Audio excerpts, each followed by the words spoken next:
नमस्कार दोस्तों, आज हमारा टॉपिक है अध्याय 1, जिसमें हम पढ़ेंगे पुष्पी पादपों में लैंगिक जनन, वो भी वन शॉट। वन शॉट का मतलब आप समझ रहे हैं? जैसे आप कोई गेम खेलते हैं, जैसे देखिए आप क्या है, जैसे देखिए अगर आप कोई गेम खेलते हैं कि नहीं, तो जैसे आपकी फ्री फायर हो गई, बैटल ग्राउंड मोबाइल इंडिया, तो उसमें आप वन शॉट मारते हैं ना, हेड शॉट। जो बच्चे गेम खेलते हैं उनको अच्छे से पता है कि एक वन शॉट मारो और सामने वाले का काम तमाम। तो कहने का मतलब, अगर आपने इस क्लास को देख ली तो आपको इसके बाद कुछ पढ़ने की ज़रूरत नहीं होगी। ज़रूरत किस बात की है? आप इसको पढ़िए बस, और एक बार इसका रिवीजन कर लीजिए और अच्छे से फेयर बनाइएगा। अब देखिए एक बात और आपको बता दें, जैसे अगर आपकी फेयर बनी है, तो आप क्या करेंगे? अपने फेयर को सामने खोलेंगे और इस वीडियो को देखते चले जाएंगे, मिलाते पढ़ते चले जाएंगे।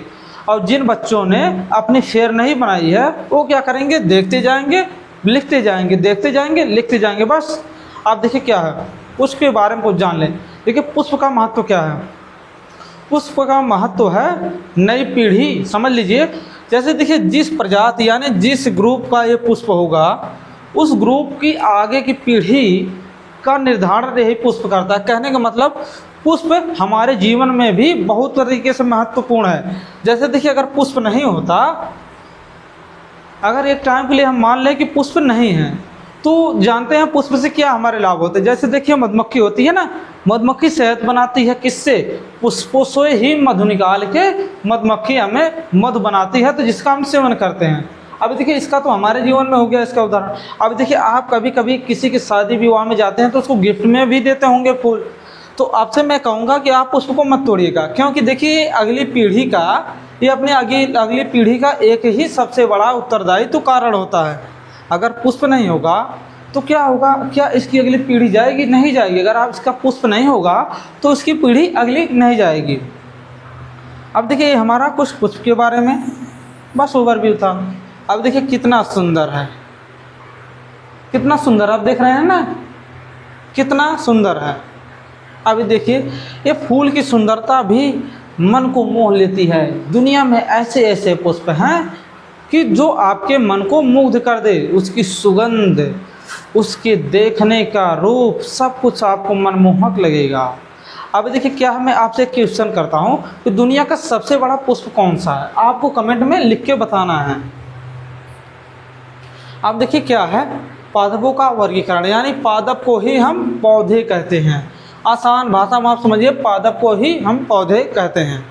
अब देखिए पादप कितने प्रकार के होते हैं? हमारे दो प्रकार के होते हैं। एक होता है अपुष्पीय पादप, एक होता है पुष्पीय पादप। इसका मतलब ये होता है इसमें पुष्प लगते हैं, इसमें पुष्प नहीं होते हैं। पुष्प नहीं होते हैं बस, और इसमें पुष्प होते हैं, ज़्यादा कुछ नहीं। अब देखिए क्या है, अब देखिए अपुष्पीय यानी नॉन फ्लावरिंग प्लांट्स। इसका देखिए फ्लावरिंग प्लांट्स। अब देखिए इसमें क्या है, ब्रायोफाइटा। इसके दो भाग होते हैं, ब्रायोफाइटा और टेरिडोफाइटा। अब देखिए क्या है, अभी देखिए मैं आपको बताता हूँ कि ये चीज़ें आप कहाँ देखे होंगे। ये जो आपका ब्रायोफाइटा है, इसको आप अपने जीवन में देखते हैं पर उसका नाम नहीं जानते। जैसे देखिए कुछ चीज़ें आप जानेंगे, उसका नाम नहीं जानते। तो देखिए हम आपको बताते हैं। जैसे देखिए आपकी बहुत पुरानी दीवार है, कोई दीवार है, तो दीवार पे जो हरी हरी काईनुमा चादर लग जाती है ना दीवार पे, तो उसी जो वो होता है उसी को हम ब्रायोफाइटा कहते हैं। देखिए ना तो इसमें तना होती है, ना तो इसमें पत्ती होती है, ना ही इसमें जड़ होती है। और देखिए क्या है, इसको पादप जगत का जो है, पादप जगत का उभयचर कहते हैं, उभयचर कहते हैं। क्यों? देखिए उभयचर का मतलब क्या होता है आपका? उभयचर का मतलब होता है, जैसे मेढक हो गए आपके ना, तो मेढक क्या होता है? उभयचर प्राणी है। तो देखिए वो क्या करता है, जो मेढक है आपका, वो ज़मीन पे रहता है और पानी पे रहता है, लेकिन उसे प्रजनन यानी जनन यानी अपनी पीढ़ी को आगे बढ़ाने के लिए जो लार्वा करता है, उसे पानी में जाना पड़ता है। तो सेम बात वही है, इस पौधे को जनन के लिए पानी की आवश्यकता होती है। इसका मतलब समझ गए। अब देखिए क्या है टेरिडोफाइटा। टेरिडोफाइटा में क्या होता है, इसमें देखिए तना भी है, पत्ती भी है, लेकिन इसमें फूल नहीं होंगे। अब देखिए क्या है इसके, क्या देखिए इनको देखिए प्रजनन के लिए बीजाणु की आवश्यकता होती है और नमी और बरसात कुछ बूंदों को भी आवश्यकता हो जाती है बस। अब देखिए इसमें पुष्पीय पादप में, अब देखिए इसमें हम सबको उस सब नहीं पढ़ना, अभी मैं बताऊंगा कौन सा पढ़ना है कौन सा नहीं पढ़ना है।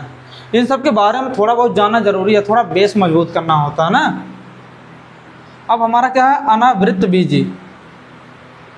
अनावृत बीजी में कौन से पौधे आते हैं, देखिए बीज खोले होते हैं। कहने का मतलब हम इसमें ये भी नहीं कह सकते कि इसमें पुष्प नहीं होते हैं। देखिए क्या है जो इसमें पुष्पनुमा एक शंकु आकार की संरचना होती है जहाँ पे बीज हो जाता है, पुष्पनुमा संरचना होती है। आप देखिए इसमें देखिए कुछ आपके पौधे जैसे देखिए शंकुनुमा, इसमें क्या हो जाएंगे आपके देवदार के वृक्ष हो जाते हैं। देवदार की जितनी प्रजाति के वृक्ष हैं सब इसी में आ जाते हैं। अब देखिए मोस्ट ऑफ द इम्पोर्टेंट, देखिए आवृत बीजी, इसी को हमें केवल पढ़ना है इस अध्याय में, पूरे को हमें केवल इसी को पढ़ना है, आवृत बीजी। आवृत बीजी बस इसी को हमें पढ़ना। अब देखिए क्या है आवृत बीजी मतलब जिसमें फूल भी, तना भी, इनके आकार भी यानी प्रौढ़ रूपांतरित होते हैं, यानी इनके देखिए शाखाएं, पत्ती, तना सब कुछ बढ़ते जाते हैं, विशाल से विशाल होते जाते हैं। तो देखिए आपका क्या होता है इसमें, देखिए हम पढ़ेंगे एक बीजी और दो बीजी, तो हमारा ये होगा। अब चलिए आगे चलते हैं। देखिए हर कोई भी चीज़ छूटेगी नहीं, आप मत ये सोचिएगा कि यहाँ पे एक बीजी पात्र क्या है, दो बीजी पात्र, धीरे धीरे हम पढ़ते चलेंगे तो आगे बताते चलेंगे। अब देखिए हमारा क्या है अध्याय में क्या क्या पढ़ेंगे, कैसे कैसे एक रोड मैप आपको बता दे स्टार्टिंग में। देखिए पहले हम पुष्प का परिचय पढ़ेंगे, उसके बाद निषेचन पूर्व घटनाएं, जैसे देखिए हमारा पुष्प हो गया, पुंकेसर हो गया, सूक्ष्म बीजाणु जनन हो गया, उसके बाद आपका परागकण हो जाएगा, स्त्रीकेशन, बीजांड, महाबीजाणु जनन, उसके बाद भ्रूणकोश। बस उसके बाद देखिए क्या है धीरे धीरे हम पढ़ते चले जाएंगे। फिर परागकण पढ़ेंगे। परागकण जानते हैं क्या होता है, ये हमारा नर युग्मक ही न परागकण होता है। स्वपरागण, समीप परागण, पर परागण, परागण के कारक, ये हो गया। उसके बाद देखिए हम पढ़ेंगे निषेचन। निषेचन के बाद की घटनाएं, जैसे देखिए भ्रूणकोश, भ्रूण, और हमारा क्या हो जाएगा बीज हो जाएंगे, फल हो जाएंगे, इसमें हो जाएगा। उसके बाद देखिए विशेष विषय। विशेष विषय में क्या है ओपोमिक्सिस, उसके बाद देखिए बहुगोड़ता, ये हो जाएगा। उसके बाद देखिए क्या अंतिम पुनरावृत्ति, थोड़ा हम रिवीजन करेंगे बस, उसके बाद हमारा खेल समाप्त कर देंगे इस लेसन का। लैंगिक जनन मतलब जानते क्या होता है, देखिए लैंगिक जनन मतलब ये होता है, लैंगिक जनन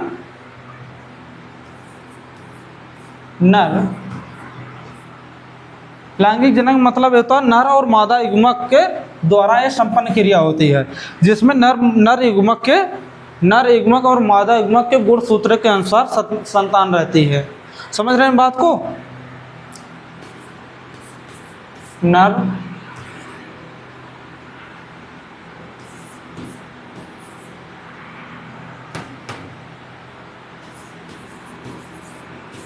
युग्मक और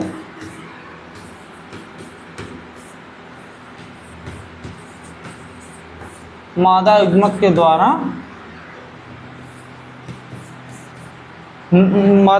द्वारा नए जीव की उत्पत्ति, सीधी सी बात। और देखिए जो उत्पत्ति होगी ना, जो जीव होगा वो किसके अनुसार होगा, नर और मादा युग्मक के गुणसूत्रों के अनुसार होगा, इस बात को याद रखिएगा। अब देखिए अलैंगिक जनन क्या होता है, इसमें देखिए यह एक ऐसी जनन प्रक्रिया है जो देखिए क्या है सेम टू सेम उसी तरीके से होगा। जैसे देखिए अलैंगिक जनन मतलब ये होता है, जैसे देखिए हमारा आम का पौधा है ना, आम है ना, आम से जो आम का पेड़ बनेगा, जो जिस प्रक्रिया का रहेगा, यानी जिस कैटेगरी का आपका आम का वृक्ष रहेगा, अगली पीढ़ी भी उसी प्रकार की होगी, हम उसको अलैंगिक जनन कहते हैं। बस आपको पता है, हमने पुष्प का महत्व पहले ही बता दिया कि एक नए पीढ़ी की ले जाने के लिए पुष्प का सबसे बड़ा उत्तरदायी होगा। अब देखिए क्या हमारा पुष्प, पुष्प के बारे में आप जान लीजिए। देखिए क्या, पौधे में पुष्प यानी फूल जनन के लिए रूपांतरित एक असीमित वृद्धि वाला पर्व है। पर्व मतलब आप समझ रहे हैं क्या होता है। जैसे देखिए, रूपांतरित मतलब एक रूप से दूसरे रूप में बदलना। अब किस प्रकार से बदलना, असीमित रूप से। जैसे देखिए कोई वृक्ष है, उसमें तना, पत्तियां, उसके क्या होते हैं, इन सब चीज़ों का विकास असीमित रूप से होता रहता है। इन्हीं सबको मिला के हम रूपांतरित पर्व कहते हैं। रूपांतरित पर्व, ठीक है ना। रूपांतरित पर्व मतलब आप समझिए, जैसे देखिए आपने एक बीज लिया, बीज को जमीन में गाड़ा, तो उसमें से क्या निकलेगा, पहले कुछ कली यानी कुछ पत्ते निकलेंगे। जैसे पत्ते निकलेंगे फिर धीरे धीरे वो बढ़ता चला जाएगा, बढ़ता चला जाएगा। देखिए आम का वृक्ष है, सालों साल बढ़ता रहता है। तो उन्हीं सभी प्रक्रियाओं को मिला के क्या कहते हैं, उसको रूपांतरित पर्व कहते हैं। अब देखिए पौधे का मुख्य जनन अंग होता है, जिसका मुख्य कार्य लैंगिक जनन द्वारा बीज और फल का निर्माण करना। मैंने बोला ना आपको। अब देखिए इसके 4 भाग हैं, 4 भाग। कुछ चीज़ें आपको यहीं पे बता दें।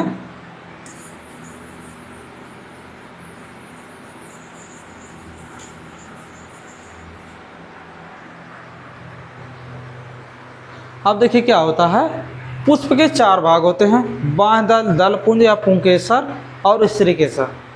आपको बता दें, अगर एक पुष्प में अगर किसी पुष्प में 4 चीज़ हैं तो उसे हम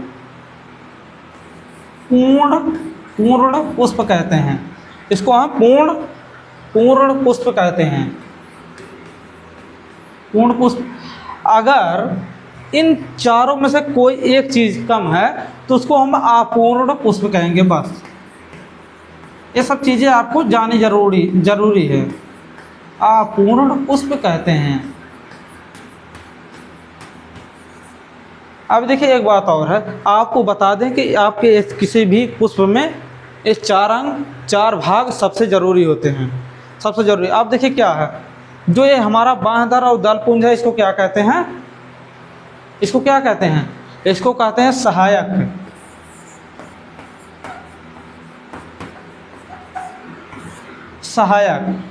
यानी ये सहायक अंग है। इसको सहायक अंग का मतलब ये है, इनका काम क्या है, स्त्रीकेसर, पुंकेसर और जनन की प्रक्रिया होने तक उसकी सुरक्षा करना पुष्प की। अब देखिए इन दोनों को क्या कहते हैं, आवश्यक चक्र। आवश्यक चक्र, बस ज़्यादा कुछ नहीं जानना, जो मैं बोल रहा हूँ आप उसको समझिए। पुंकेसर और स्त्रीकेसर को हम क्या कहते हैं, आवश्यक चक्र कहते हैं। आवश्यक चक्र का मतलब जनन के लिए सबसे महत्वपूर्ण अंग यही दोनों हैं। अगर ये दोनों नहीं होंगे तो जनन होगा ही नहीं। तो समझ रहे हैं ना बात को, कहने का मतलब बीज बनेंगे ही नहीं तो पौधे बनेंगे नहीं। देखिए पुंकेसर को पुंकेसर से समझिए, पुंकेसर मतलब नर जनन अंग, स्त्रीकेसर मतलब समझिए मादा जनन अंग। अब तो जानिए गए होंगे कि हम पूर्ण पुष्प किसे कहते हैं, अपूर्ण पुष्प किसे कहते हैं। उसके बाद देखिए क्या होता है, इसको देखिए इन दोनों को हम कहते हैं सहायक चक्र, और इन दोनों को हम कहते हैं बाह्यदल और दलपुंज या पंखुड़ी को क्या कहते हैं हम, सहायक चक्र। और पुंकेसर और स्त्रीकेसर को हम कहते हैं आवश्यक चक्र। चलिए अब देखिए पुष्प की संरचना करते हैं। कुछ इनके जो डायग्राम जो हम उसको लेबलिंग करते हैं। लेबलिंग करना बहुत आसान है। इसको आप क्या कहते हैं, जो नीचे से डंठल आई होती है इसको हम क्या कहते हैं,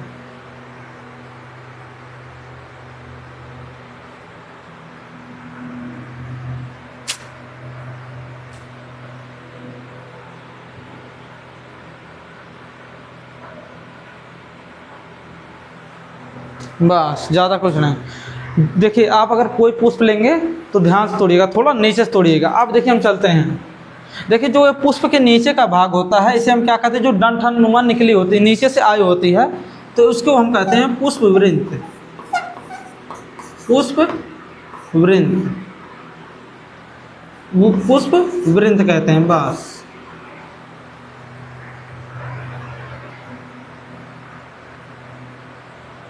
इसको हम पुष्प वृंत कहते हैं।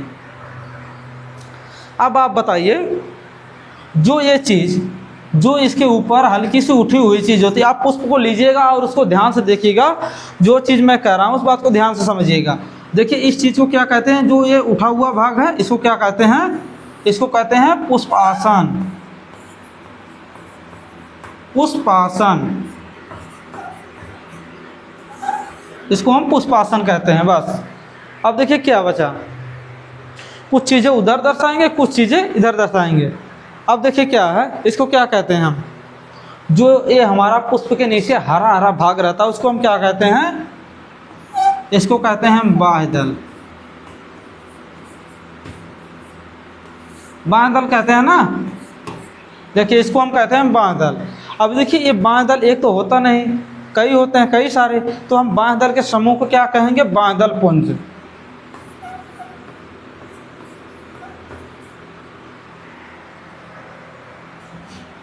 इसको हम कहते हैं बाह्यदल पुंज। देखिए क्या, किसी भी समूह को अगर आपको दर्शाना या तो पुंज कहिए या तो समूह कहिए, समझ रहे हैं बात को।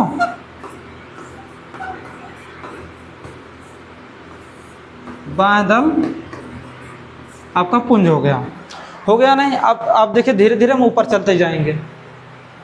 इसको क्या कहते हैं आप, इसको देखिए दल कहेंगे या पंखुड़ी, दल कहेंगे, यानी पुष्प वह भाग जो कलर यानी रंग युक्त होता है, रंग युक्त होता है, जो कीड़ों मकोड़ों को आकर्षित करता है, उसे हम दल कहते हैं,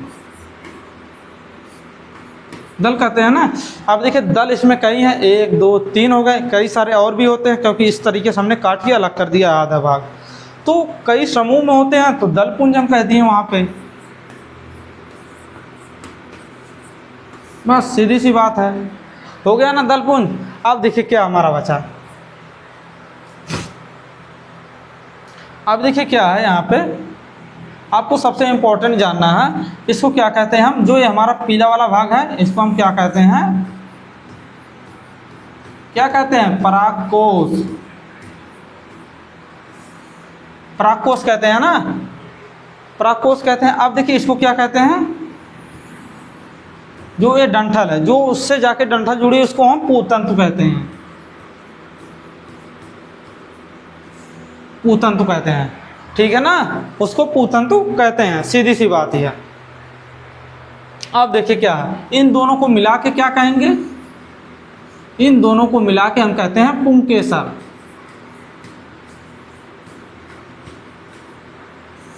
पुंकेसर हो गया ना। अब देखिए एक बात और है इसमें, देखिए पुंकेसर 1 है कि 2, पुंकेसर 1 है कि 2 है कि 3 है कि 4 है, तो कहने का मतलब पुंकेसरों के समूह को क्या कहते हैं। अब देखिए इसके आगे भी एक श्रेणी है हमारी, यानी आप यहाँ पे लिखेंगे समूह, यानी पुंकेसरों के समूह को क्या कहते हैं, उमंग। बस आप देखिए मैं एकदम स्पष्ट आपको जो इसकी लेबलिंग करा रहा हूँ एकदम स्पष्ट भाषा में, ताकि आपको सब चीज़ें समझ में आए, कोई डाउट भी ना रहे। देखिए अब भूसर की हो गए। अब देखिए क्या है इसको, अब ये देखिए ऊपर वाला भाग जिस पे हमारे पराग कण आके गिरते हैं, पराग कण आके गिरते हैं, उसको क्या कहते हैं, वर्तिकाग्र। वर्तिकाग्र, ठीक है ना, यहाँ पे देखिए वर्तिकाग्र हो गया। इसको क्या कहेंगे, बीच वाले भाग को, इसको हम कहते हैं वर्तिका। वर्तिका हो गया ना। अब देखिए क्या है इसमें, देखिए क्या छोटे छोटे अंडे नुमा आकार है ना, तो जिसमें अंडे रखे होते हैं उसको क्या कहते हैं, अंडाशय। ये हमारा हो गया अंडाशय।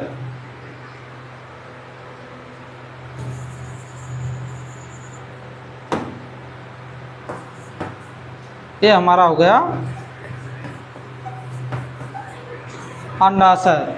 इसको क्या कहते हैं, जो जिसमें अंडे लगे होते हैं उसको कहते हैं बीजांड।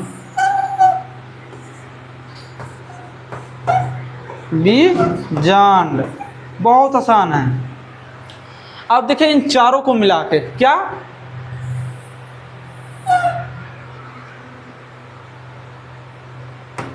इन चारों को मिला के हम क्या कहते हैं, इन चारों को मिला के हम क्या कहते हैं, देखिए इन चारों को मिला के हम क्या कहेंगे,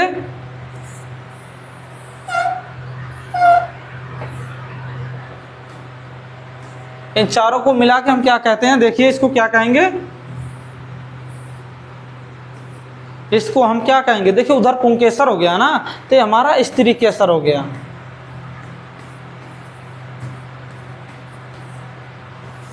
स्त्री कैंसर, स्त्री केसर मतलब होता है मादा जननांग, यानी आप मादा जननांग को क्या कहते हैं। इसके बाद देखिए इसको भी क्या कहते हैं, आप यमांग कहते हैं, यामांग, आप इसको यमांग भी कहते हैं। यानी मादा जननांग को क्या कहते हैं, यमांग कहते हैं, स्त्री केसर भी कहते हैं। अब देखिए पराग कोष हो गया पूतन, दोनों को मिला के आपका हो जाएगा पुंकेसर।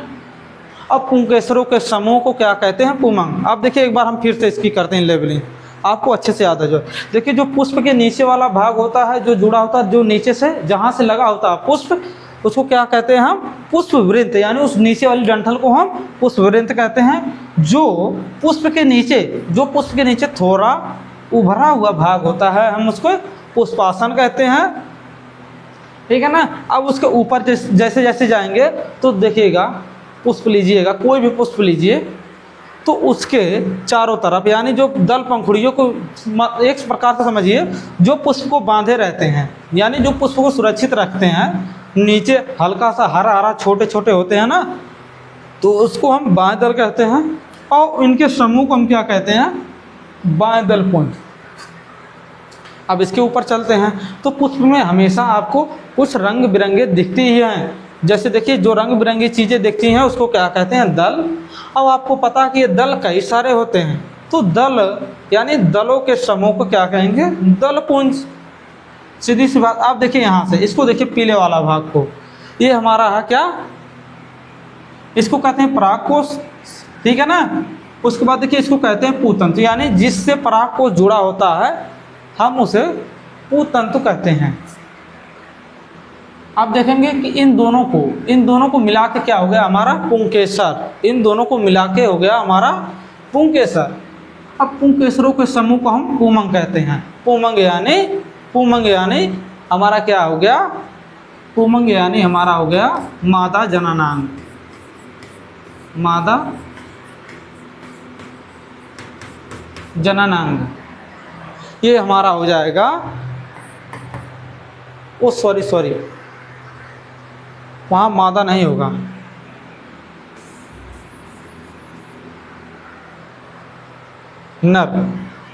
नर यहाँ पे होगा, सॉरी, नर जननांग। और यहाँ पे हो जाएगा आपका मादा जननांग, ठीक है ना। अब देखिए मादा जननांग ये हो गया। और उसके बाद देखिए अब इधर चलते हैं। अब देखिए ध्यान से इस चीज़ को देखिए, ये क्या हमारा, इस सब को मिला के हम क्या कहते हैं, यहाँ से लेके यहाँ तक की संरचना को हम क्या कहेंगे, जो हरी वाले बीच में है उसको क्या कहते हैं, सभी को मिला के इसको हम कहते हैं स्त्री केसर। स्त्री केसर यानी यमांग यानी मादा जननांग। अब देखिए क्या, इसको हम कहते हैं वर्तिकाग्र, ठीक है ना। अब देखिए ये जो बीच में डंठल है यहाँ से यहाँ तक की, इसको क्या कहते हैं हम, इसको कहते हैं वर्तिकाग्र।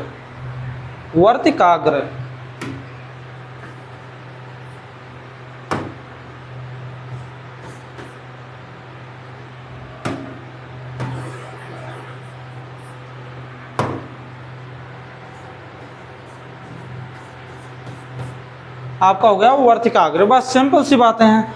आपका ये अंडाशय हो गया, ये हो गया आपका बीजांड। इन सबको मिला के आपका स्त्री केसर, जिसको हेमांग भी कहते हैं आप, मादा जननांग भी यही होता है आपका मादा जननांग। अब देखिए हमने आपको बताया पुष्प के प्रकार में क्या होता है। पुष्प के प्रकार में आपके 4 प्रकार होते हैं। पूर्ण पुष्प हमने बता दिया, जिसमें आपके चारों भाग होते हैं, बाह्य दल हो गया, दल पुंज हो गया, स्त्री केसर और पुंकेसर हो गया। इसमें क्या हो गया आपका, देखिए बाह्य दल, दल पुंज, आपका स्त्री केसर हो जाएगा, और आपका पुंकेसर। ये सब चारों एक ही पुष्प में होंगे। तो आपका क्या हो जाएगा, पूर्ण पुष्प हो जाएगा। अगर इन चारों में से कोई एक चीज नहीं है तो आपका अपूर्ण पुष्प हो जाएगा। उभयलिंगी पुष्प मतलब क्या होता है, देखिए उभयलिंगी मतलब होता है उसमें नर और मादा दोनों जननांग एक ही पुष्प में होंगे। सीधी सी बात, नर मादा दोनों एक में, नर प्लस मादा दोनों एक ही में रहेंगे, दोनों एक में रहेंगे। देखिए इसमें क्या है, एक लिंगी पुरुष मतलब इसमें देखेंगे आप, या तो इसमें नर होगा या तो मादा होगा, बस, या नर या तो मादा, दोनों में से एक ही चीज़ें होंगी। इसके बहुत सारे उदाहरण हैं, अभी आगे आगे चलते चलिए हर एक चीज़ें आपकी क्लियर हो जाएंगी, एकदम साफ सुथरा आपका कंसेप्ट रहेगा। देखिए अगर आप कहेंगे मैं आपको यहीं पे सभी चीज़ें बता दूं, एक लिंगी पुष्प कौन से हैं, उभयलिंगी कौन से हैं, अभी मैं आपको वो चीज़ें बताऊंगा जो एक लिंगी में, जैसे देखिए क्या होता है, आपके बहुत सारे जो मटर हो गए, आम हो गए, दालें हो गई, तो ये सब चीज़ें आपके एक पत्री द्विपत्री सब, एक बीजी द्विबीजी सब बताएंगे, लेकिन सब आराम आराम से चलेंगे ना। अब देखिए आपके लिए मैंने स्पेशल इसको खुद ही बनाया। देखिए क्या है, हमारे पास थोड़ा टीम कम है, यानी हम केवल 2 लोग हैं। मेरा नाम दीपक है, आपको अच्छे से पता होगा, और दूसरे हैं, उनका नाम श्रवण सर है, वो भी आपको बेहतर कंटेंट देंगे। अबे यार ये देखिए क्या होगा, देखिए क्या है, इसमें थोड़ा टेम्परेचर बढ़ गया है। चलिए ठीक, देखते हैं कहाँ तक चलता है। थोड़ा मुझे लगता है कि थोड़ा रुकना चाहिए या तो मुझे लगातार चलना चाहिए। देखिए ट्राई करते हैं, अगर दूसरी बार नोटिफिकेशन आएगा, टेम्परेचर आएगा, तो हम वहाँ पे वीडियो को पॉज करेंगे, उसके बाद आगे बढ़ेंगे, दोबारा वहीं से वीडियो चालू करेंगे, ठीक है ना। अब देखिए क्या हमारा पूर्ण पुष्प, पूर्ण पुष्प में हमने बताया कि चारों भाग होंगे। देखिए क्या है, चारों भाग ना, बाँह दल, दल, पुंकेसर और स्त्री केसर हो गए ना आपके। अब देखिए क्या है, हमने क्या कहा, जिस पुष्प में चारों भाग में से कोई एक या एक से अधिक भाग अनुपस्थित हों, चाहे समझ लिए 2 भाग गायब हो जाएं, जैसे देखिए पंखुड़ी गायब हो जाए और इसका क्या है, इसका पुंकेसर भी गायब हो जाए, या केवल पुंकेसर ही गायब हो जाए। अब देखिए क्या है, ये तो आपको पता है, इसको हम क्या कहते हैं, ये आपको पता क्या कहते हैं, इसको आप मादा जननांग कहते हैं, मादा जननांग कहेंगे, या तो इसे और भी कहते हैं। देखिए क्या, इसको आप स्त्री केसर भी कहते हैं, स्त्री केसर भी कहते हैं, और देखिए ये क्या है, इसको क्या कहते हैं आप, पुंकेसर, पुंकेसर कहते हैं, यानी पुंकेसर मतलब होता है नर भाग, सीधी सी बात। अब देखिए क्या है यहाँ पे, एक लिंगी पुष्प, एक लिंगी पुष्प, देखिए क्या, पुलिंगी पुष्प मतलब, पुलिंगी पुष्प मतलब होता है, आपको देखिए पुलिंग और स्त्रीलिंग हिंदी में पढ़े होंगे ना, तो देखिए यहाँ पे पुलिंगी पुष्प मतलब ये होता है, पुलिंग मतलब होता है पुरुष, पुरुष, तो यानी ये केवल है आपका पुंकेसर वाला पुष्प। और इसको देखिए क्या है, ये आपका है स्त्रीलिंग, बस सीधी सी बात है। स्त्रीलिंग जब आप पढ़ते थे पुल्लिंग और स्त्रीलिंग, तो स्त्रीलिंग मतलब होता है मादा, यानी महिला वाला पार्ट, इसको समझिए आसान भाषा में। अब देखिए क्या है, अब देखेंगे आप पुमंग, हमने ये तो बातें आपको पहले ही बता दी। देखिए क्या है, इसको हम जयांग कहते हैं, इन सब चीज़ों को मिला के जयांग। अब देखिए क्या है, आपको अच्छे से बता दें, पुमंग मतलब क्या पता है आपको,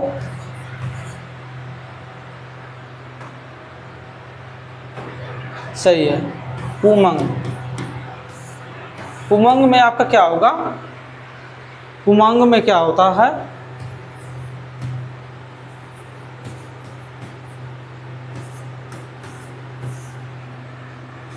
पुमंग में आपका पुंकेसरों का समूह होता है, और उसमें पुंकेसर में क्या क्या होते हैं आपके, देखिए एक तो आपका ये हो गया परागकोश होता है, इसको हम परागकोश कहते हैं, और दूसरा हमारा होता है पूतंत्र, पूतंत्र होता है ना। अब जयांग में देखिए क्या है आपका, सेम देखिए जयांग,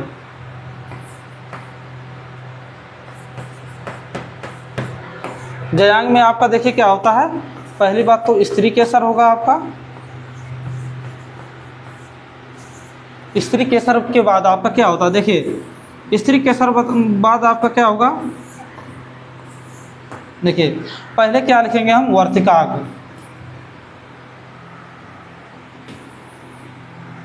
उसको जानते हैं वर्तिकाग्र क्यों कह रहे हैं हम। देखिए वर्तिकाग्र का मतलब ये होता है जो आपके परागकण जब होते हैं परिपक्व, देखिए परागकण तो आपके इसमें बनेंगे ना, इसमें देखिए पराग कोश में आपके परागकण बनते हैं, जब बन के परिपक्व होकर जब फूटते हैं यानी आसुषण होता है, तो फूट के किस पे गिरेंगे, वर्तिका पे, वर्तिकाग्र पे ही गिरते हैं, इसीलिए हम उसको वर्तिकाग्र कहते हैं।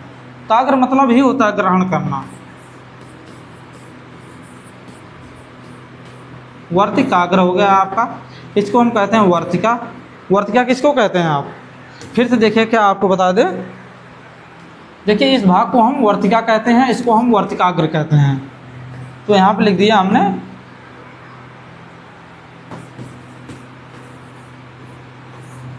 वर्तिका। अब देखिए क्या इस चीज़ को हम क्या कहते हैं, इसको मिला के इसको हम कहते हैं अंडाशय। ये हो गया हमारा अंडाशय। अब देखिए क्या ये जो गोल गोल है इसको हम क्या कहते हैं, बीजांड।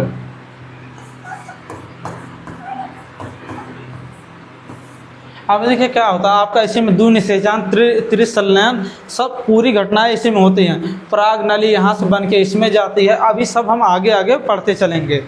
अब देखिए हमारा एक कंसेप्ट क्लियर हो गया होगा, आपको कभी भी पुमंग और जयांग में कभी भी आपको कन्फ्यूजन नहीं होगा। देखिए क्या है, अब देखिए परागकोश की संरचना हम धीरे धीरे पढ़ते जाएंगे। अब देखिए क्या है परागकोश, परागकोश में आपकी देखिए पॉइंट क्या है, परागकोश में आपकी द्विपाली संरचना होती है। अब देखिए क्या होता है, द्विपाली संरचना होती है। देखिए क्या यहाँ से देखिए बीच में से केवल दो भाग है ना, देखिए यहाँ से आप देख रहे हैं ना, केवल आपके दो भाग है, यानी एक लेफ्ट एक राइट समझ लीजिए, यानी द्विपाली।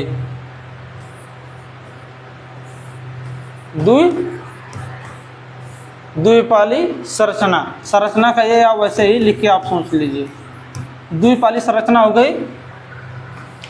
अब देखिए क्या है आपके, देखिए क्या है, अब देखिए क्या ये जब द्विपाली को हमने सीधे काटा तो देखिए यहाँ पे देखिए हमारी ना, मैंने कहा दो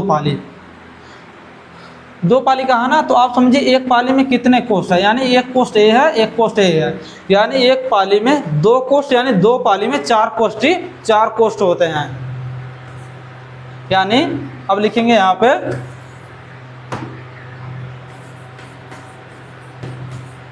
दोनों पाली में चार कोष्ठ होते हैं, चार कोष्ठ होते हैं, चार कोष्ठ होते हैं। चार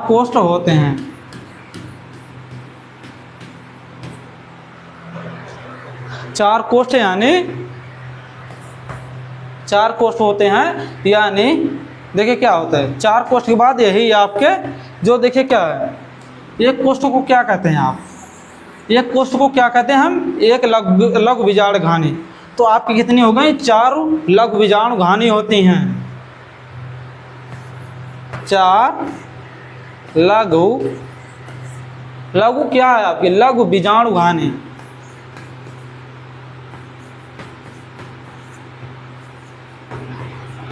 लघु बीजाणु घानी होती है, इस बात को समझ लीजिए। देखिए दो पाली में चार कोष्ठ होते हैं और चार लघु बीजाणु घानी होती हैं।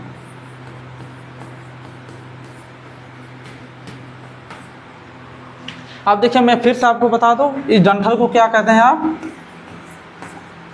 पूतंतु कहते हैं। मैं बार बार आपको बता रहा हूं,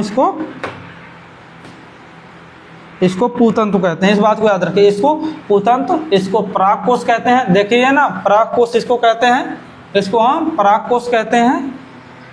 अब देखिए यहाँ पे देखिए जब हमने काटा तो देखिए दो भाग ऐसे स्पष्ट दिखा रहे हैं, एक इधर है एक इधर, तो यानी द्विपाली संरचना। और देखिए एक पाली में दो कोष्ठ होते हैं, यानी दो पाली में आपके कितने कोष्ठ हो जाएंगे, देखिए 1 2 3 और 4, ये आपके चार कोष्ठ हो गए। यानी देखिए चार कोष्ठ में क्या है, चार कोष्ठ में 4 कोष्ठ में आपके क्या है, 4 कोष्ठ में 4 लघु बीजाणु घानियां हैं। अब देखिए क्या इनकी भित्ति, यानी आप देखिए यहाँ पे, यहाँ से देखिए ये कोनस देखेंगे, यानी आपकी क्या पराग कोष की भित्तियां, यानी पराग कोष की परतें, तो यहाँ पे 4 परतें होती हैं। बाहरी परत को आप बाह्य त्वचा कहते हैं, बाह्य त्वचा, उसके बाद अंतः त्वचा, उसके बाद आप मध्य परत कहेंगे, मध्य परत के बाद आपका टेपेटम होता है, सबसे इंपॉर्टेंट।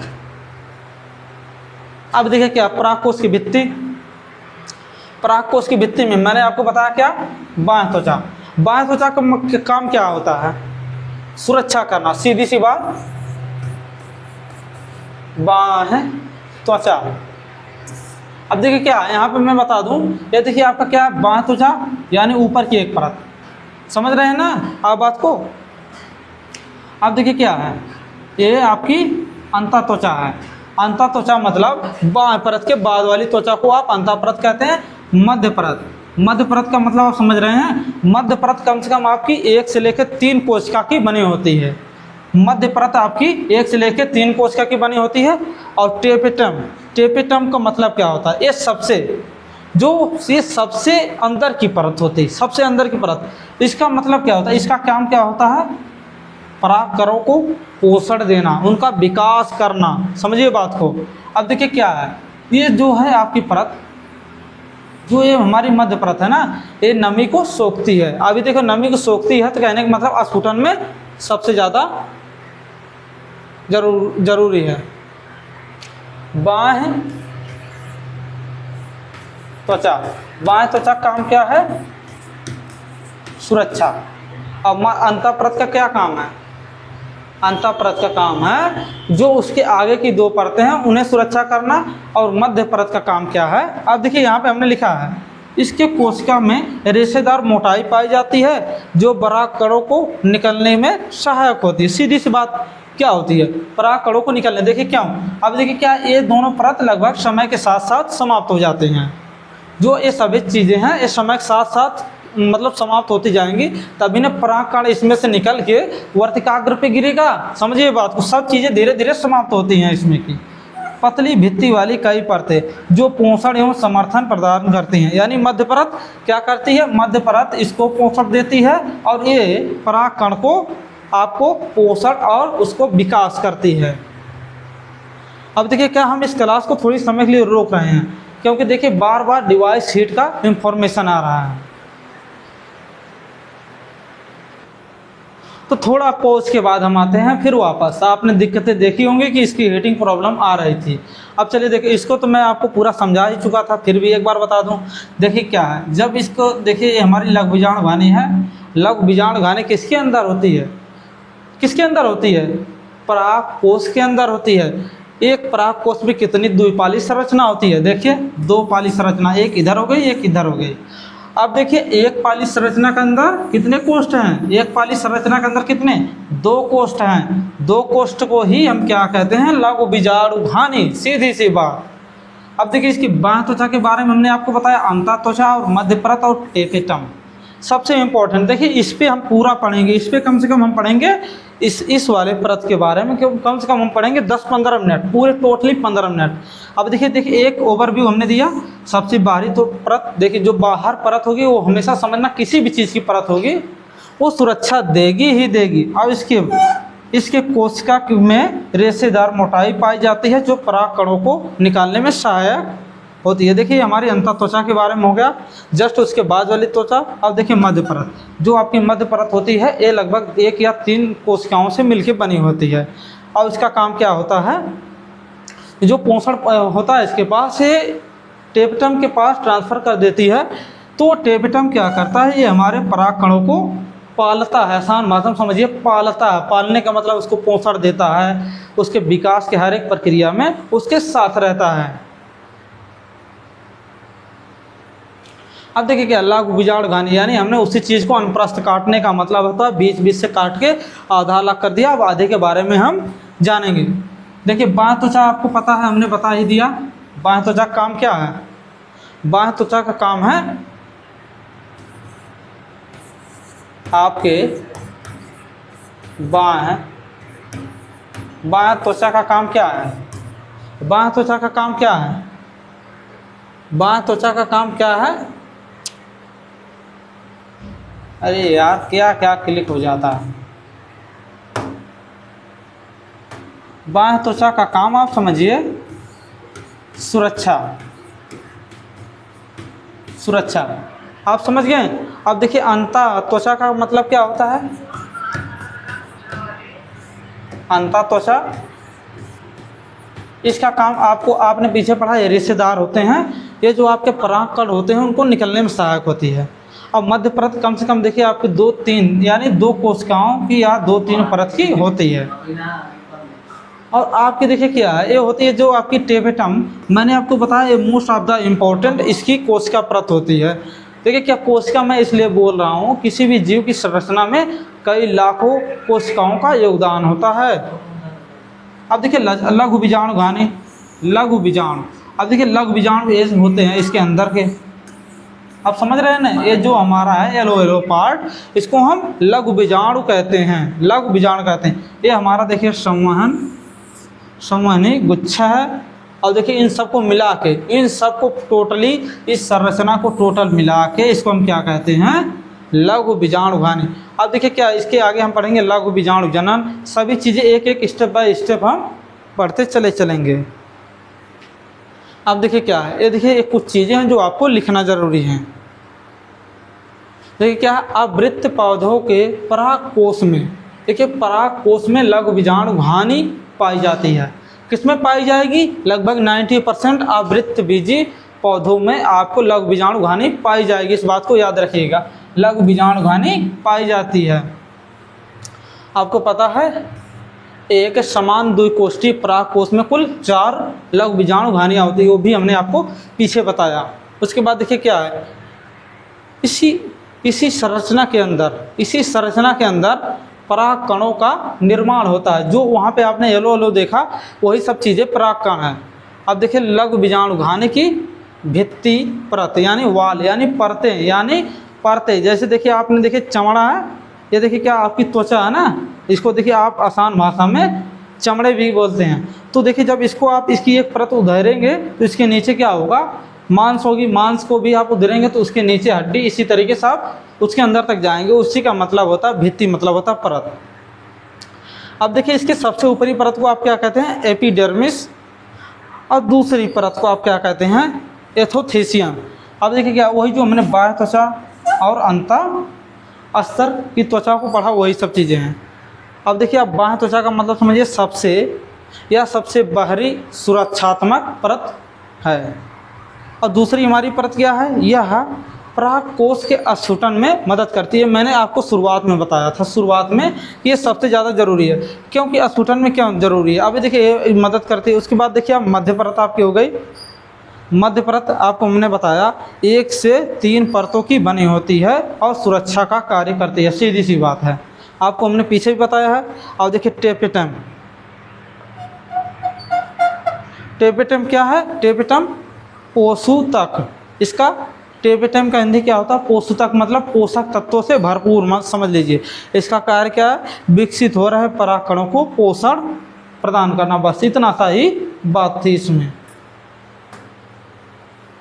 अब चलिए देखिए मैं क्या कहता हूँ, बीजाणुजन उत्तक। बीजाणुजन उत्तक जानते क्या होता है? बीजाणुजन उत्तक देखिए क्या होता है, जो आपके परागकण होते हैं ना, जो परागकण होते हैं उसमें देखिए बहुत सी कोशिकाएं होती हैं। जैसे देखिए इसमें आपने गोले गोले से देखे ना, गोले गोले से देखे ना, तो इसमें देखिए क्या है, इसके अंदर देखिए क्या है, इस गोले को जब आप काटेंगे तो आधे हाथ, तो उसमें देखिए क्या होता है? बीजाणुजन उत्तक यानी कोशिका होती है। उसके बाद लघु बीजाणु घानी के केंद्र में सघन रूप से व्यवस्थित कोशिकाओं का समूह होता है। देखिए क्या है, देखिए ये जो गोला गोला है ना, ये गोला गोला है, इसमें क्या होता है? इसके चारों तरफ जो होते हैं आपके कोशिका फैली हुई होती है। इसकी प्रत्येक कोशिका पराग मात्र कोशिका या लघु बीजाणु मात्र कोशिका के रूप में कार्य करती है। इसका मतलब आप समझिए। अभी देखिए इसके आगे हम आपको समझाते हैं अच्छे से, जो आपका है उसमें देखेंगे आप अच्छे से, आपको हम बताएंगे कायिक कोशिका क्या होती है, आपकी जनन कोशिका क्या होती है।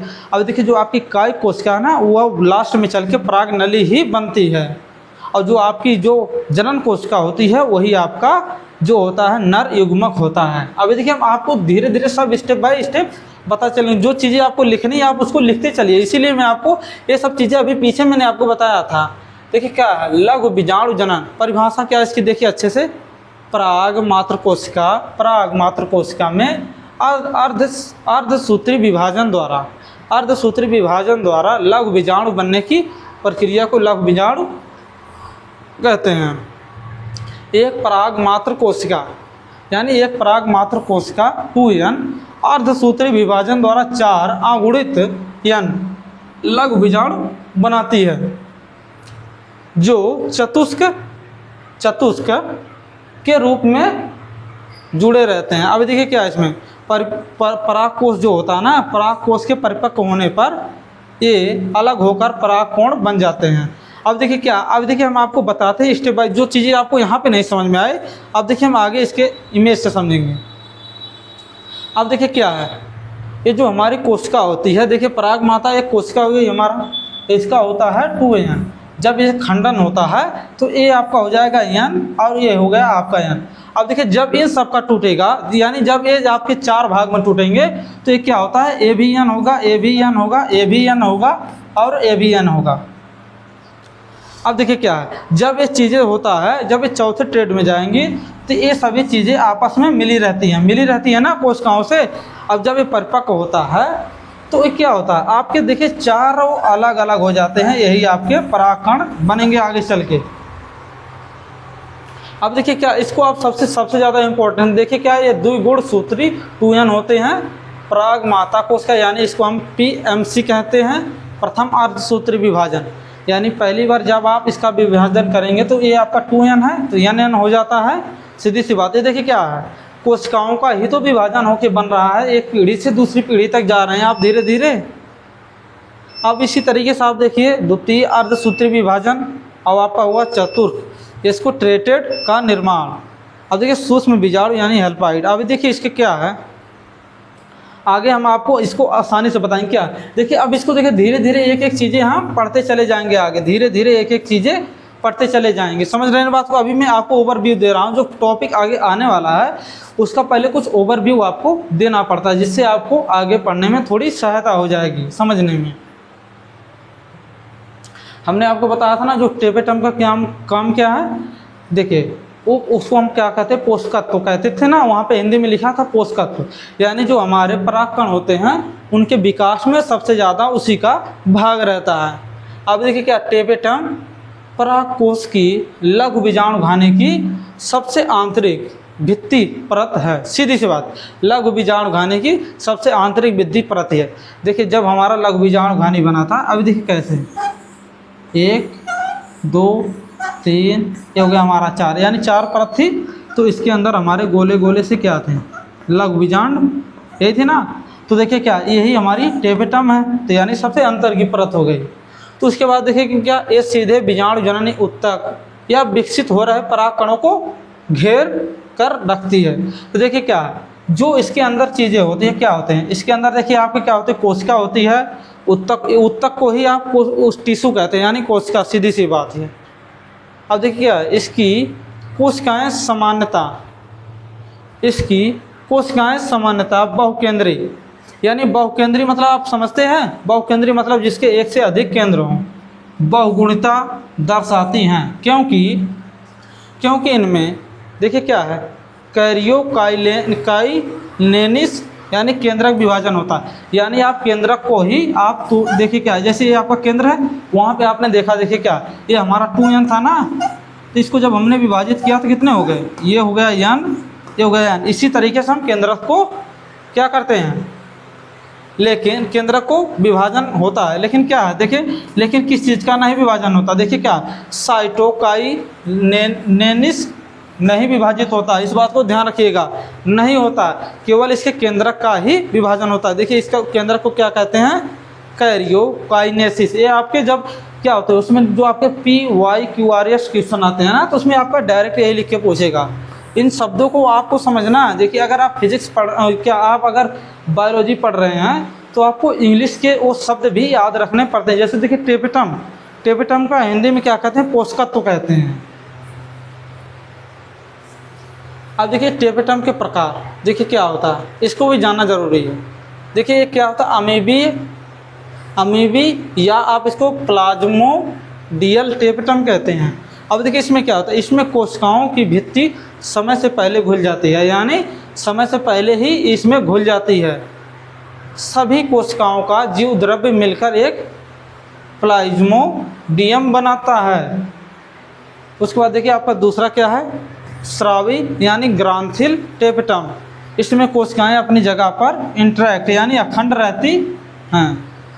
यह परागकोश के विकास के लिए आवश्यक पोषक तत्व स्रावित करती हैं।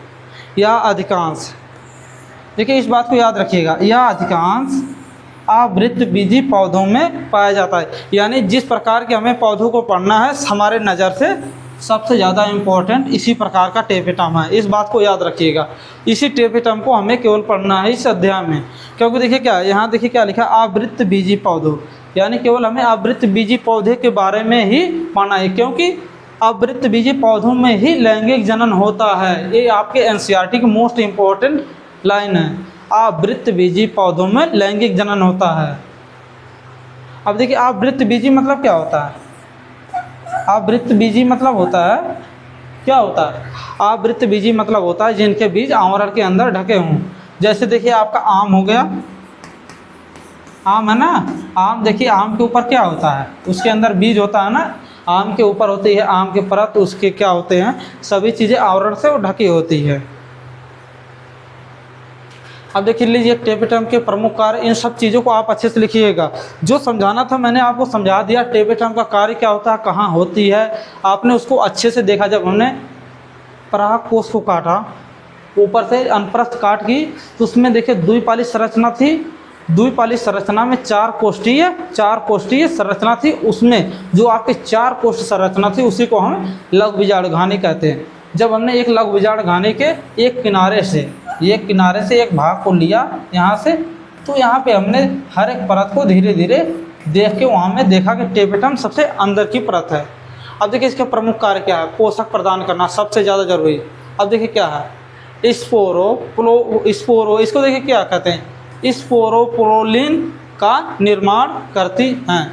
इसका कहने का मतलब क्या है, आप समझिए, टेपेटम कोशिकाओं के उबिस्काय मतलब आप समझते हैं, उबिस्काय का निर्माण करती है। जो परागकण की बाहरी परत, यानी जो आपकी परागकण की बाहरी परत, यानी आप यहाँ से एक बात और समझिए, ये जो है इसको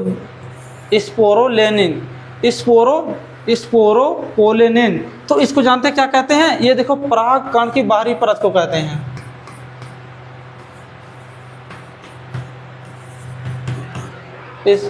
इसको परागकण की बाहरी परत को इसी नाम से जानते हैं। इसको बात को अगर देखिए, अगर आपसे कोई पूछ ले परागकण की बाहरी परत का क्या नाम है, तो आप ये बता देंगे स्पोरोपोलिन। सीधी सी बात है। आप जो परागकण की बाहरी परत होती है, जो आपने देखा वहाँ येलो देखा ना, जो इसके ऊपर हल्का हल्का कांटा नुमा निकला था, जो वो परत है उसको आप स्पोरोपोलिन कहते हैं। सीधी सी बात। अब देखिए क्या, कैलेज होता है एंजाइम का स्राव। यह कैलेज एंजाइम बनाती है जो पराग चतुष्क, यानी पराग चतुष्क को आपस में बांधने वाले कैलोज का बंध में घोलकर पराग कणों को अलग करता है। जैसे हमने देखिए वहाँ पे देखिए कैसे किया था। अब देखिए हम आपको आगे धीरे धीरे बताते जाएंगे। पराग कीट का निर्माण, सीधी सी बात है, कितना पराग कीट का, कीट परागित, उसमें पराग कणों के ऊपर चिपचिपी और पीली परत पालेन कीट बनाने में मदद करती है। वही हमने कहा जो पीला है ना, वही चीज़ है। अब देखिए इसका ओवरव्यू देख लीजिए। अब देखिए क्या है, टेपेटम कोशिकाएं। अब देखिए टेपेटम कोशिकाएं बहुत नज़दीक से इसका इमेज देखिए। अब देखिए पोषक तत्व है, ये देखिए परागकण का विकास हो रहा है, देख रहे हैं ना। अब देखिए उसके बाद क्या, कैलेज एंजाइम जो वहाँ पे देखा था, इन सब चीज़ों में घुला होता है, इसको पृथक्करण यानी बांधे रखता है। इस बात को याद रखिएगा। अब देखिए उबिस्का, देखिए यही हमारा उबिस्का है, कुछ इसी तरीके से देखता है। स्पोरोपोलिनिन यानी जो ये आपका ऊपर का भाग मैंने आपको बताया था ना, ऊपर का जो भाग होता है उसी को हम स्पोरोपोलिनिन कहते हैं। अगर हम आपसे पूछें जो आपका परागकण है, परागकण के जो ऊपरी त्वचा है यानी ऊपरी त्वचा को आप क्या कहते हैं, उसका नाम बताइए, तो आप सीधे यही नाम बताएंगे, स्पोरोपोलिनिन, सीधी सी बात है। अब देखिए क्या है भ्रूणकोश। भ्रूणकोश मतलब आप समझते हैं, भ्रूणकोश मतलब क्या समझते हैं आप, भ्रूणकोश मतलब आप क्या समझते हैं, बहुत आसान। आप अगर इसको देखिए इमेज के माध्यम से देखिएगा, भ्रूणकोश मतलब क्या होता है, जिसमें नर और मादक मिलके बीज बनाते हैं। देखिए क्या है, नर युग्मक और मादा युग्मक, नर और मादा युग्मक मिलके क्या बनाते हैं, आपके बीज। सीधी सी बात, भ्रूणकोश का मतलब आप समझेंगे कि नर युग्मक और मादा युग्मक मिलके बीज का निर्माण करते हैं, उसी को हम भ्रूणकोश कहते हैं। अब देखिए क्या, एक बीजाणु विकास, तो कहने का मतलब देखिए आपकी शुरुआत में 4 कोशिकाएं होती हैं ना, वहाँ पे देखिए हमने 4 कोशिकाएं, तो उसमें से 3 कोशिकाएं समाप्त हो जाती हैं, केवल एक कोशिका बचती है, तो वहीं से हमारा एक बीज बनता है। अब देखिए अंड उपकरण मतलब आप समझ रहे हैं। देखिए अंड उपकरण का मतलब ये होता है जो आपकी बाहरी परत होती है, जैसे देखिए भ्रूणकोश की, जो आपका भ्रूणकोश की जो आपकी भ्रूणकोश की परत होती है, जो भ्रूणकोश की परत होती है ना, उसके ऊपर का जो आवरण होता है उसी को हम अंड उपकरण कहते हैं। अब देखिए एक किस चीज़ से बनी होती है, आप समझिए किस चीज़ से बनी होगी। देखिए एक तो इसको बनते कैसे हैं, एक तो अंडकोश का होगी, अंडकोश का प्लस आपका सहायक कोश का, सहायक कोश का हो गया ना। यानी ये बनती कैसे है अंड उपकरण, अंडकोश का और सहायक कोशिका की मदद से। आपकी सहायक कोशिका क्या होती है, आप समझिए इस बात को, सहायक कोशिका क्या होती है, कोशिका क्या होती है। अभी देखिए सहायक कोशिका जो आपके अंडकोश के दाएं और बाएं होती है उसको हम सहायक कोशिका कहते हैं। ध्रुवीय नाभिक, अब देखिए क्या है, परागकोश के मध्य में, यानी परागकोश के मध्य में इन्हीं नाभिक, यानी ये दो हो सकते हैं, या नाभिक, 2 नाभिक या 2 केंद्रक होते हैं, जिनकी वजह से आप भ्रूणकोश बनाते हैं।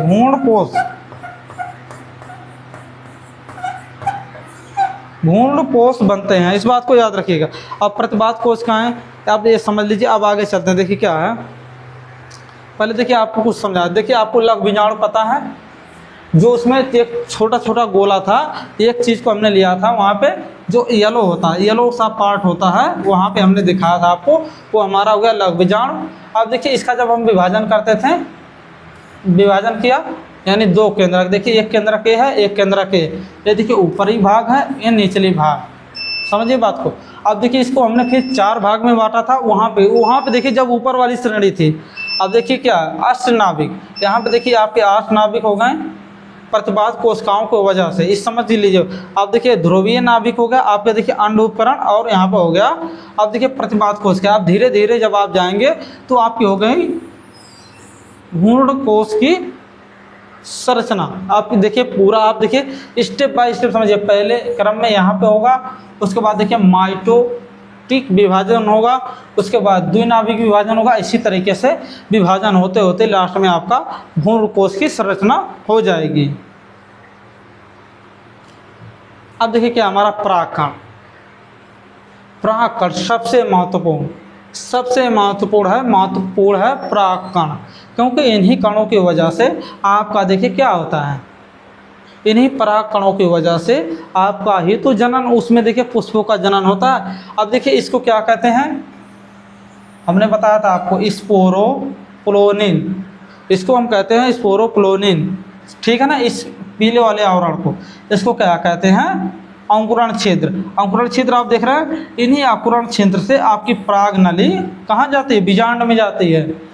इन्हीं छिद्रों से आपकी जो होती है पराग नली वो बीजांड में जाती है। आपकी देखिए एक कायिक कोशिका, एक कायिक कोशिका ही आपकी बाद में यानी समय के अनुसार पराग नली बन के जाती है। और ये क्या है, इसको देखिए जनन कोशिका कहते हैं। जब ये पराग नली बीजांड में पहुंच जाती है ना, तो यही आपका देखिए नर युग्मक है, यानी नर युग्मक है। तो यही इस नली के माध्यम से वहाँ चला जाता है और वहाँ जाके आपके बीज बन जाते हैं। बस सीधी सी बात। आप देखिए, आपको पता है परागकण, मैंने आपको बता दिया परागकण। आप देखिए क्या है, बाह्य भित्ति, आंतरिक भित्ति और अंकुरण छिद्र। अंकुरण छिद्र के बारे में हमने बताया, इसका काम क्या है, यहाँ से आपकी पराग नली नीचे निकल के बीजांड में जाती है, जहाँ पे आपकी देखिए कायिक कोशिका बन जाती है पराग नली। और इसमें देखिए आपकी एक, इसको कहते हैं हम जनन कोशिका।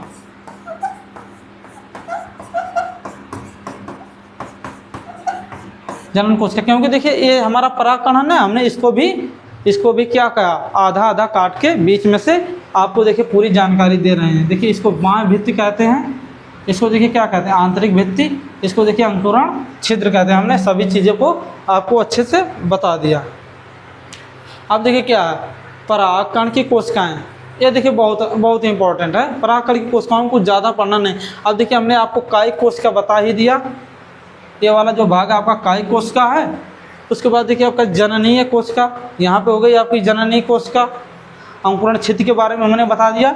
यही जो हमारी कायिक कोशिका है, समय के साथ पराग नली बन के बीजांड में चली जाती है। और ये आपका क्या है, यानी नर युग्मक, हमने पीछे भी आपको बताया। तो वो उसी पराग नली से बीजांड में चला जाता है। ये आंतरिक परत आप जानते हैं। बाह्य परत का मतलब परागकण की सुरक्षा करना।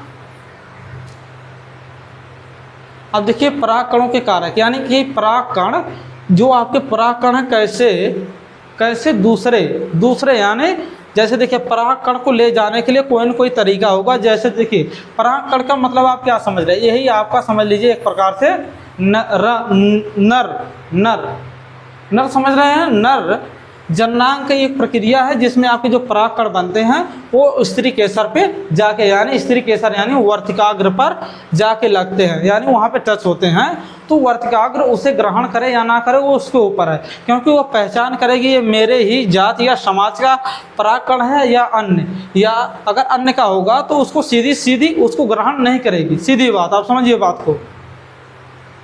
अब देखिए क्या कारक है, पहला तो वायु है। वायु देखिए वायु किस प्रकार का परागकणों का करती है। जैसे आपका देखिए गेहूं हो गया, धान होगा, उनमें सबसे ज़्यादा सहायक हवा होती है आपकी। उसके देखिए आपका जल में पता है आपके जो जलीय पौधे होते हैं उनके परागकण उन्हें पानी में हिलते डुलते अगले पौधे पे चले जाते हैं, जो उनका मादा होता है पौधा। इसमें देखिए हाइड्रिला सबसे इम्पोर्टेंट है, क्योंकि आपने इसको बार बार कहीं न कहीं सुना होगा। अब देखिए कीट के बारे में तो आपको अच्छे से पता, जो आपकी मधुमक्खी एक फूल से बैठ के दूसरे फूल पे जाती है। अब तितली भी है, भूंग भी है और आपका मक्खी भी है। इन सब चीज़ों की वजह से आपका होता है परागकणों के कारक हैं। और देखिए पक्षी, चौथा है आपका पक्षी भी इसके लिए बहुत ज़्यादा उत्तरदायी है। देखिए हमिंग बर्ड होता है, तोता होता है, आपका सन बर्ड होता है, आपको बता दिया ना हमने, सन बर्ड होता है। तो पक्षी देखिए फूल पे बैठता है, समय परागकण अपने शरीर पर लगाकर दूसरे फूल पर पहुंच जाता है, सीधी सी बात। अभी देखिए चमगादड़ भी है आपका। चमगादड़ किस प्रकार के पौधों का, देखिए रात में, अभी देखिए ये सबसे इम्पोर्टेंट है। चमगादड़ के बारे में आप जान लीजिए, थोड़ा इसको ऊपर करते हैं।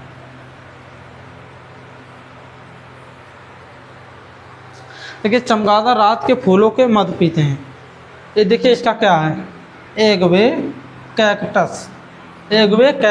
आप समझ गए। आपको क्या ऐसा नहीं लगता था कि चमगादड़ भी किसी प्रकार से परागकणों को ले जाने में सहायक है? मैंने आपको बताया क्योंकि ये रात में अक्सर चलते हैं।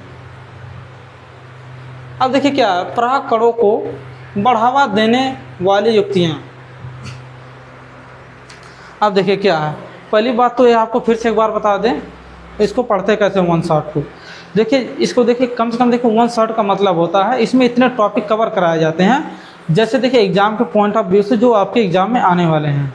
देखिए क्या मैं आपको देखो आज एक बात सच्चाई बता दूं, जैसे देखिए यूट्यूब हिस्ट्री में जितने भी टीचर है केवल व्यू और पैसे कमाने के चक्कर से वन शॉट केवल एक ही घंटे चला देते हैं। क्या अच्छा ये बताइए, कोई टॉपिक क्या आप एक घंटे में तो हम लोग कोई टॉपिक ही नहीं कवर कर पाते हैं, तो कैसे यार एक घंटे में आपको वन शॉट में पूरा ज्ञान दे देंगे। हम भी ट्राई करते हैं कि आपको यार कम से कम टाइम में जाए, लेकिन फिर भी इतना भी कम टाइम में यार कैसे हो जाएगा? आप बताइए इतने कम टाइम में कैसे हो जाएगा वन शॉट? सवाल ही नहीं है, ऐसा हो ही नहीं सकता। अब बताइए इतनी चीज़ें हमें कवर करनी है। अगर देखिए जैसे देखिए क्या काल भिन्नता, अगर मुझे अलग से एक स्लाइड बनानी होती सब चीज़ों की चारों की, तो कितना टाइम लगता? क्या देखिए मैं फिर भी अपने तरीके से ऐसा मैनेज कर, मैंने इसको खुद बनाया मैनेज करके, जिससे आपको आसानी ना हो। देखिए और टीचरों के पास टीम होती हैं तो केवल दिशा निर्देश देते हैं, और जो मैनेजमेंट टीम होती है उनको बना के दे देती है बस।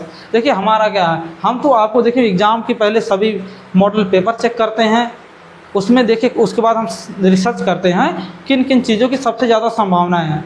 जिन चीज़ों की सबसे ज़्यादा संभावना उसको तो हम कतई नहीं छोड़ते, और जो चीज़ें उनसे जुड़ी होती हैं उन्हें भी बताना ज़रूरी होता है, नहीं तो आप समझेंगे कैसे। अभी मैं डायरेक्ट आपको परागकण बताता, उसके पहले की कुछ संरचनाएँ नहीं बताता कि कैसे वो सब बनते हैं, तो आपको समझ में नहीं आता। तो चलिए अब देखिए क्या है परागकण को बढ़ावा देने वाली युक्तियाँ। देखिए इसमें बहुत सी चीज़ें हैं। देखिए क्या है काल भिन्नता। काल भिन्नता मतलब आप सीधे समझिए, काल भिन्नता मतलब काल से आपको नहीं पता चल रहा है, समय में अलगाव।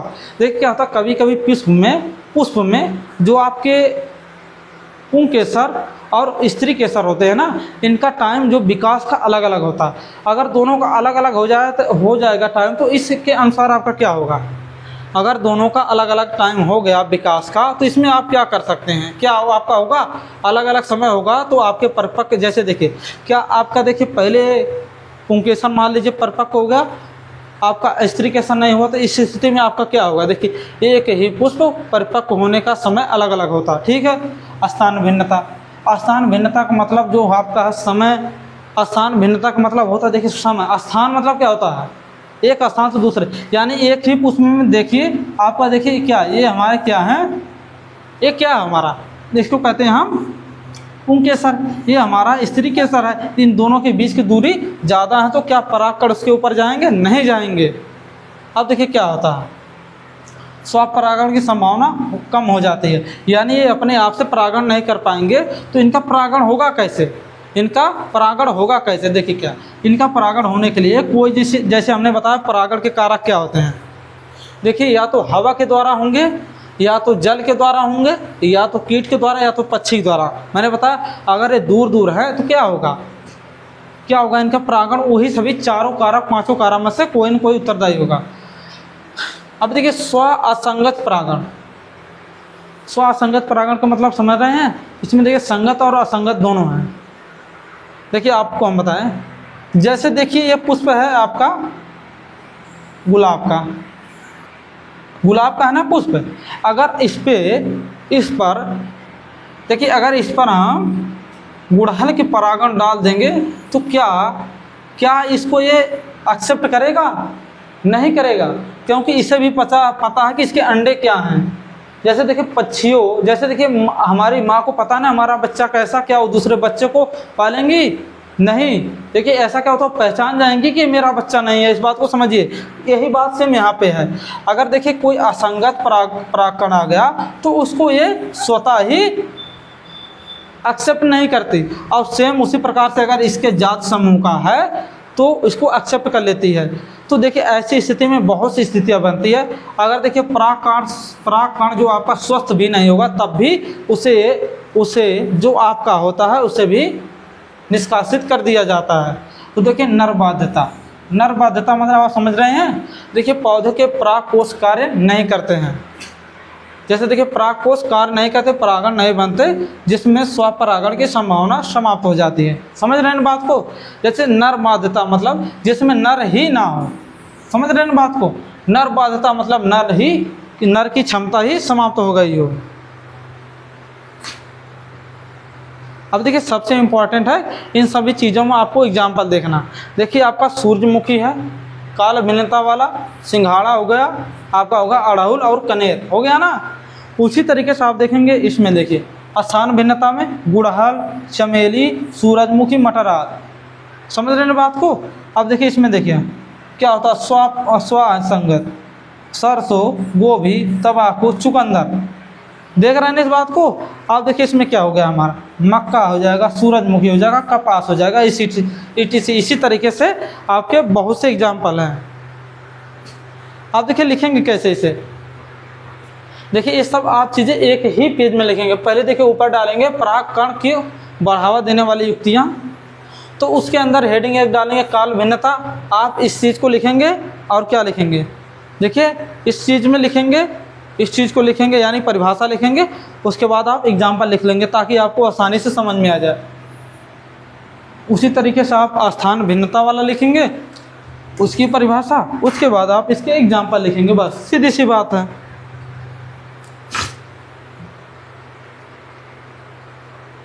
सीधी सी बात है ना। अब चलिए क्या, परागकण स्त्रीकेसर, परागकण स्त्रीकेसर अंतःक्रिया। मैंने देखिए क्या है, पहचान। पहचान का मतलब आप समझ रहे हैं। जैसे देखिए क्या है, जो एक परागकण है, ये जो है आपका वर्तिकाग्र, वर्तिकाग्र को देख रहे हैं ना, ये देखिए क्या है, पहचान प्रोटीन। ये सब चीज़ें जो लगी हैं ये पहचानते हैं कि ये मेरे ही जाति समूह का परागकण है। अगर इन सब ने उसको पहचानने से इनकार कर दिया तो इसका मतलब क्या होगा, वो इस परागकण को वो निष्कासित कर देगी। कहने का मतलब उसको एक्सेप्ट नहीं करेगी। अब समझ गए बात को। अब देखिए इसमें हो गया आपका, देखिए क्या पहचान का मतलब, सीधी सी बात है, अगर किसी अन्य पुष्प का यानी अन्य पौधे का परागकण किसी अन्य पुष्प पे जाएगा तो उसको एक्सेप्ट नहीं करेगी। तो सेम वही बात है। देखिए संगत, संगत का मतलब क्या है, देखिए इसी जात या समूह का परागकण होना चाहिए तब एक्सेप्ट करेगी। अगर किसी अन्य का परागकण हो गया तो वो एक्सेप्ट नहीं करेगी। ऐसा क्यों होता है। अब देखिए क्या है, मैंने आपको इसके पहले एग्जांपल बताया ना, माँ अपने बच्चों को पहचान लेती है, तो सेम प्रक्रिया वहाँ पर भी होती है। अब देखिए अगर वो पहचान हो गई, पहचान होने के बाद क्या होता है, पहचान होने के बाद ये देखिए परागण का पहचान हो गया। अब देखिए अंकुरण छिद्र,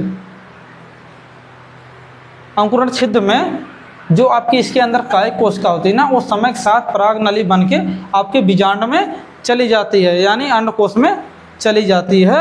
चलने के बाद इसमें देखिए जननी कोशिका होती हैं, जैसे जिन्हें नर युग्मक कहते हैं, वो इन्हीं कोशिका से नीचे चले जाते हैं। अब देखिए पराग नली की वृद्धि, देखिए मैंने यहीं पे बता दिया आपको। ये देखिए परागकण हो गया, ये वर्तिकाग्र हो गया, ये पराग नली। पराग नली किससे बनती है, पराग नली काय कोशिका द्वारा बनती है। आपका देखिए वर्तिका तो आपको पहले से पता है, इसको अंडाशय कहते हैं, इसको अंडकोश या बीजांड कहते हैं। अब देखिए क्या पहचान मैंने आपको पहले ही बता दिया। वर्तिकाग्र परागण की रासायनिक जांच करता है या तय करता है कि परागण सही जाति का है या नहीं। संगत परागण, सही परागण की पहचान होने पर स्त्री के साथ इसे स्वीकार करता है या परागण के अंकुरण को बढ़ावा देता है। असंगत में अगर देखिए गलत या खराब परागण मिलने पर स्त्री के साथ उसे पहचान कर रोक देता है या परागण के अंकुरण को पूरी तरह से विफल कर देता है, यानी उसको एक्सेप्ट ही नहीं करेगा, तो वहाँ पे बीज बनने की संभावना कम हो जाएगी यानी पूरी समाप्त हो जाएगी।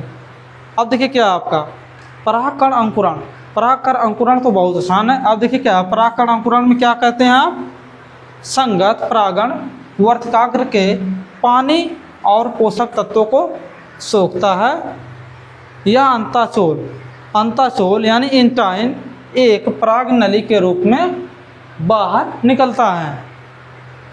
अब पराग नली की वृद्धि हमने आपको पहले ही बताया था। पराग नली वर्तिका और वर्तिकाग्र के ऊतकों के भीतर आगे बढ़ती है या रसायन अनुचलनी गति से बीजांड की ओर जाती है और अंततः भ्रूणकोश में प्रवेश करती है।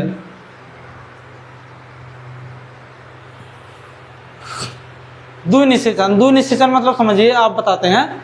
जैसे देखिए द्विनिषेचन का मतलब क्या होता है, एक देखिए आपका जो आपका होता है त्रिय संलयन, और आपका यहाँ देखिए जब 2n बनता है, यानी यहाँ पे आपका जो 2n बनेगा उन दोनों को मिला के आपका द्विनिषेचन होता है। अब देखिए क्या है यहाँ पे, देखिए परागकण वर्तिका पर पहुँचता है, देखिए वर्तिकाग्र पे पहुँचा। अब इसके अंदर की कायिक कोशिका क्या करेगी, कायिक कोशिका क्या करेगी, कायिक कोशिका आपका इसके अंदर पराग नली बनाएगी, पराग नली बन के कहाँ पे जाएगी, अंडकोश में चली गई। अब देखिए अंडकोश में जाने के बाद दो नर युग्मक यानी दो नर युग्मक को रिलीज करेगी, यानी जो इसमें का जो जननी कोशिका हमने आपको बताया था ना, इसके आगे जो देखिए हरी, देखिए इसमें देखिए क्या है, इसी तरीके की वहाँ पे हमारी कायिक कोशिका थी ना, तो वही देखिए क्या हो गया हमारा यहाँ पे इसके अंदर ये जो हमारी है यहाँ तक की बन गई वो हमारी पराग नली। अब देखिए द्विनीय सिंचन में आपका क्या होता है, ये युग्मन जो हमने कहा था 2n, और देखिए त्रिसंलयन, इसमें देखिए 3n होता है आपका, जो आपके होते हैं दूसरा नर युग्मक दो ध्रुवीय नाभिकों से मिलकर त्रिसंलयन करता है। नर युग्मक हो गया यहाँ पे, आप देख रहे हैं ध्रुवीय नाभिक, यहाँ पे देखिए क्या होगा 1 2 3 यानी 3n, आप समझ गए, देखिए क्या है यहाँ पे 3n हो गया ना। इसी तरीके देखिए ये हो गया n, ये भी n यानी 3n, समझ गया बात को। अब देखिए आगे PEN, आगे पांचवें में क्या होगा, PEN आगे विभाजित होकर प्राथमिक भ्रूणकोश कोशिका का निर्माण करता है, प्राथमिक भ्रूणकोश कोशिका का निर्माण करता है। अब देखिए इसको लिख लीजिए युग्मन। युग्मन क्या होता है, आप अच्छे देखिए इसमें क्या होता है, युग्मन का मतलब क्या होता है, परिभाषा में देखेंगे एक अणुगणित नर युग्मक, एक नर युग्मक क्या होता है अंडकोश का यानी n, अंडकोश का यानी n, यहाँ पे भी एक n हो गया, यहाँ पे भी n, के केंद्रक के साथ संलयित होता है यानी फ्यूज। तो इस क्रिया को क्या कहते हैं, युग्मन। यानी देखिए मैं क्या कह रहा हूँ, जो आपका पराग नली से उसके अंदर जाता है ना अंडकोश के अंदर, तो होता है 2n, तो अंदर जाके n हो जाते हैं, समझ रहे हैं बात को, वही हो गया हमारा युग्मन। परिणाम क्या होता है, इसके परिमाण स्वरूप द्विगुणित युग्मन यानी 2n का निर्माण होता है, वही देखिए 2n का निर्माण हो गया, आगे चलकर भ्रूण में विकसित होते हैं। अब देखिए हम आगे आपको भ्रूण भी बताएंगे, भ्रूण क्या होते हैं, सब चीज़ें आगे हैं, केवल आप जल्दबाजी मत कीजिएगा कि देखिए अगर ये थोड़ा कम समझ में आएगा तो मैं आगे आपको चित्र के माध्यम से समझा दूंगा क्या क्या चीज़ें हो रही हैं। अब देखिए त्रिसंलयन में आपका क्या होता है, त्रिसंलयन का मतलब क्या होता है, सीधी सी बात आप समझिए। त्रिसंलयन आपने वहाँ पे देखा क्या, त्रिसंलयन मतलब 3n। अब देखिए इसमें क्या होगा आपका, देखिए क्या है, दूसरा नर युग्मक यानी दूसरा नर युग्मक भ्रूणकोश के केंद्र में स्थित, भ्रूणकोश केंद्र में स्थित द्विगुणित द्वितीयक केंद्र यानी द्वितीयक केंद्र के साथ संलयित होता है। इस प्रक्रिया में तीनों केंद्रकों का संलयन होता है, तीनों केंद्रकों का संलयन होता है, इसलिए इसे त्रिसंलयन कहते हैं। अब देखिए इसका क्या होता है, सेम समीकरण देखिए, ये देखिए हमारा नर युग्मक हो गया n और हमारा ये हो गया द्वितीयक केंद्रक यानी 2n, तो इन सबको मिला के हमारा कितना हो गया, PEN 3n हो गया, यानी PEN का मतलब होता है प्राथमिक भ्रूणकोश केंद्रक, समझ गए ना बात को। अगर आप इसे भी याद रखेंगे तो आप अच्छे से देखिए क्या, अगर एग्जाम में त्रिसंलयन आया तो अगर आपने इस चीज़ को लिखने के बाद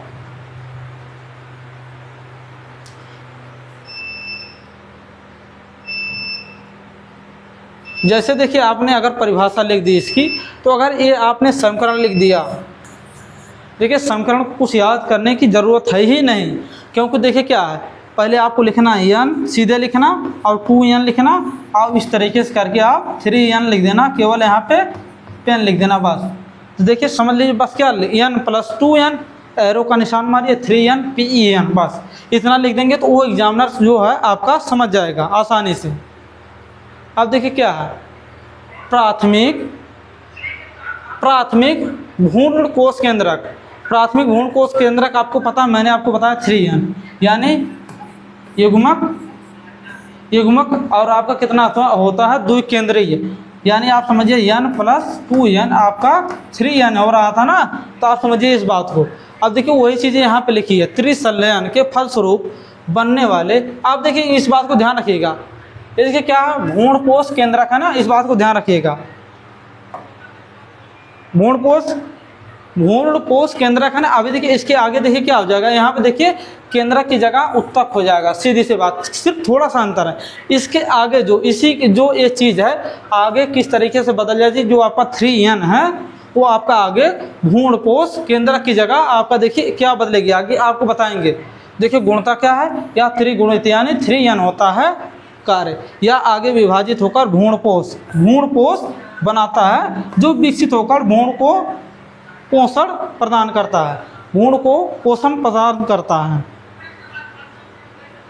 अब देखिए क्या मैंने बोला ना, प्राथमिक भ्रूण कोशिका। देखिए यहाँ पे कोशिका क्यों लिखा, देखिए जब भी जीव बनने वाला होता है तो देखिए क्या होता है, बहुत सारी कोशिकाएं मिलके एक नए जीवन का निर्माण करते हैं। देखिए पहले पृथ्वी पर क्या आया होगा, पहले आपके क्या आते हैं, पानी रहता है ना, पानी में क्या बनते हैं, पहले देखिए कोशिकाएं छोटी छोटी बनती हैं, फिर नए जीव बनते बनते चले जाते हैं, बस यही कार्यक्रम है।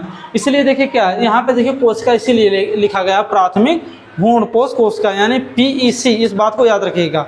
अगर देखिए आपके एग्जाम में PEC ही अक्सर लिख के आएगा, इस बात को याद रखिएगा। आपका देखिए यहाँ पे पेन लिख के आएगा PEN, यहाँ पे देखिए पेन का मतलब आप समझिएगा प्राथमिक भ्रूणपोष केंद्रक।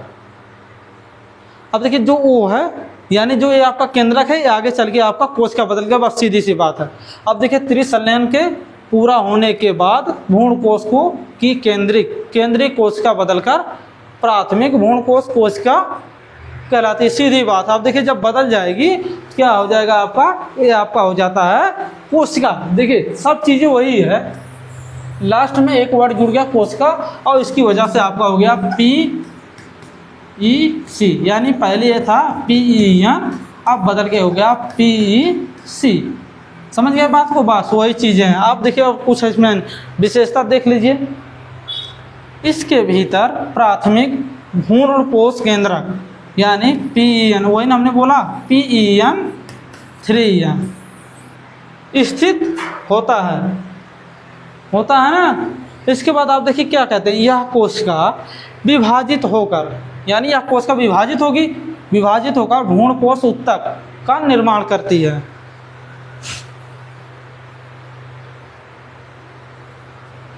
अब देखिए द्विनिषेचन क्या होता है, आपको द्विनिषेचन जान लेना जरूरी है। वहाँ पे हमने बताया था कि 2 यानी त्रिसंलयन और आपका युग्मन यानी n। देखिए यहाँ पे n था, यहाँ पे 2n, यानी इन दोनों को मिला के हमारा 3n बन रहा था, यही हमारा द्विनिषेचन था। समझ रहे हैं बात को, द्विनिषेचन हमारा हो गया ये द्विनिषेचन। आप इसको क्या कहते हैं, पेन भी कहते हैं। पेन के बाद इसके बाद जो अगला रूप इसका बदलेगा, इसको PEC यानी देखिए इसको प्राथमिक भ्रूणकोश यानी प्राथमिक भ्रूणपोष केंद्रक कहते थे, उसके आगे आपका केवल कोशिका जुड़ जाएगा। अब देखिए क्या, पहला हो गया हमारा युग्मन, दूसरा होगा त्रिसंलयन। तो देखिए हमने आपको सीधे बता दिया, इन दोनों प्रक्रिया को मिलाकर संयुक्त रूप से द्विनिषेचन कहा जाता है, सीधी बात है। इसकी खोज ESG नौचिन ने 1898 में किया था। अब देखिए कौन कौन से पौधे लिए, देखिए क्या कहते हैं इसको, थ्रीटिलारिया नामक का पौधे लिया, और उसमें क्या दिया, लिलीलियम पौधे को लिया। अब देखिए इन दोनों को आप गूगल पे सर्च करके इनकी इमेज अच्छे से देख लेना और समझ लेना। इन्हीं दो पौधों को लेकर SG नौचिन ने इसकी खोज की थी, जो द्विनिषेचन होता है। अब देखिए महत्व क्या होता है, द्विनिषेचन आवृत्त पौधों का एक विशिष्ट लक्षण है। यानी ये समझ लीजिए, ये जो द्विनिषेचन होता है ना, मेरे ख्याल से 99% जो आपके आवृत्तबीजी पौधे होते हैं उनमें एक क्रिया होती है। समझ रहे हैं ना बात को। देखिए क्या, अगर आपको कोई चीज़ समझ में ना आए, देखिए क्या, वन शॉट का मतलब आपको ज़्यादा समझाने की कोशिश कर रहे हैं, लेकिन उतना हो नहीं पाएगा जितना आप सोच रहे हैं। हालांकि मैं आपको ये स्पष्ट कर दूं, जितना मैं आपको पढ़ा रहा हूं, अगर आपका किसी ना किसी तरीके से अगर आपने इसको तैयार कर लिया, तो आपको एग्ज़ाम में अगर इस लेसन से क्वेश्चन आएंगे यानी अगर इस लेसन से क्वेश्चन आएंगे तो इसके बाहर नहीं आएगा, पक्का, इस बात को याद रखिएगा। समझ रहे हैं ना बात को। अब देखिए क्या है हमारा द्विनिषेचन, हमने क्या बताया आपको, पहला युग्मन होता है हमारा, युग्मन होता है, उसके बाद त्रिसंलयन होता है। इन दोनों प्रक्रियाओं को हम क्या कहते हैं, द्विनिषेचन कहते हैं। अब देखिए 3n को आप क्या कहते हैं, PEN कहते हैं, और जब इससे अगला रूप इसका बदलता है यानी कोशिका हो जाता है, PEC हो जाता है। बस इस बात को ध्यान रखिएगा। अब देखिए क्या है, इसके जो आप समीकरण कैसा लिखते हैं, n + 2n = 3n, यहाँ पे क्या लिख देना, सिर्फ PEN, ताकि आपका एग्जामिनर समझ जाएगा।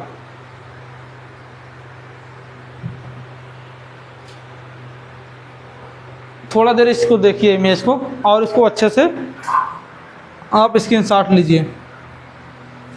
अब देखिए एक ऐसा डायग्राम है जिसमें आपको देखिए क्या है, पीछे की सभी चीज़ें, जितनी चीज़ें आपको पढ़ाई गई हैं, सब चीज़ें इसी एक ही इमेज में आपकी कवर करा दी गई हैं। अब देखिए कैसे, देखिए फूलदार पौधों में द्विनिषेचन चक्र।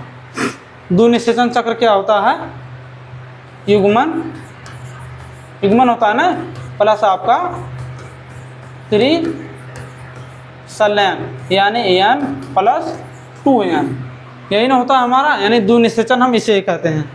अब इसमें आप कुछ चीज़ें देखिए, कुछ देर देखिए और इसको देखिए, स्क्रीनशॉट लीजिए। अगर हो सके तो आप इसको अपने पेंसिल से ड्रा कर लीजिए, अच्छे से ड्रा करेंगे। देखिए क्या है, अगर एग्ज़ाम के दौरान अगर आपको कम टाइम मिले पढ़ने के लिए, जैसे देखिए कम टाइम मिलेगा, तो अगर आपको क्विक रिवीजन चाहिए तो इस इमेज को अच्छे से एक बार देख लेंगे तो आपका सारा कवर हो जाएगा। थोड़ा देर देखिए।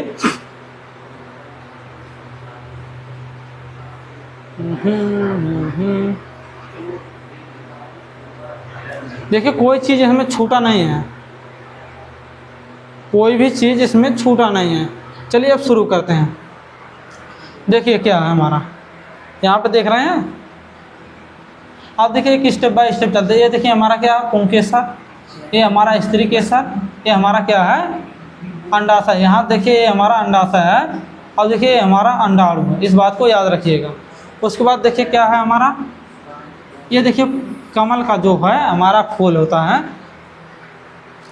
देखिए अगर आपको कोई चीज़ समझ में ना आए ना, इस पुष्प के बारे में अगर ज़्यादा जानना हो तो आप देखिए कमल का फूल ले आइए। कमल का जो फल होता है उसमें आप देखेंगे इस तरीके से आपका हरा सा होता है, उसके अंदर आपके क्या होते हैं, उसके अंदर जो बीज होता है ना, तो उसको देखिए, उसके ऊपर काला आवरण होता है। काला आवरण जब वो परिपक्व यानी पक जाता है तो उसके ऊपर काला आवरण होता है। जब आप उसको खोलेंगे तो उसके अंदर खाने वाला निकलेगा।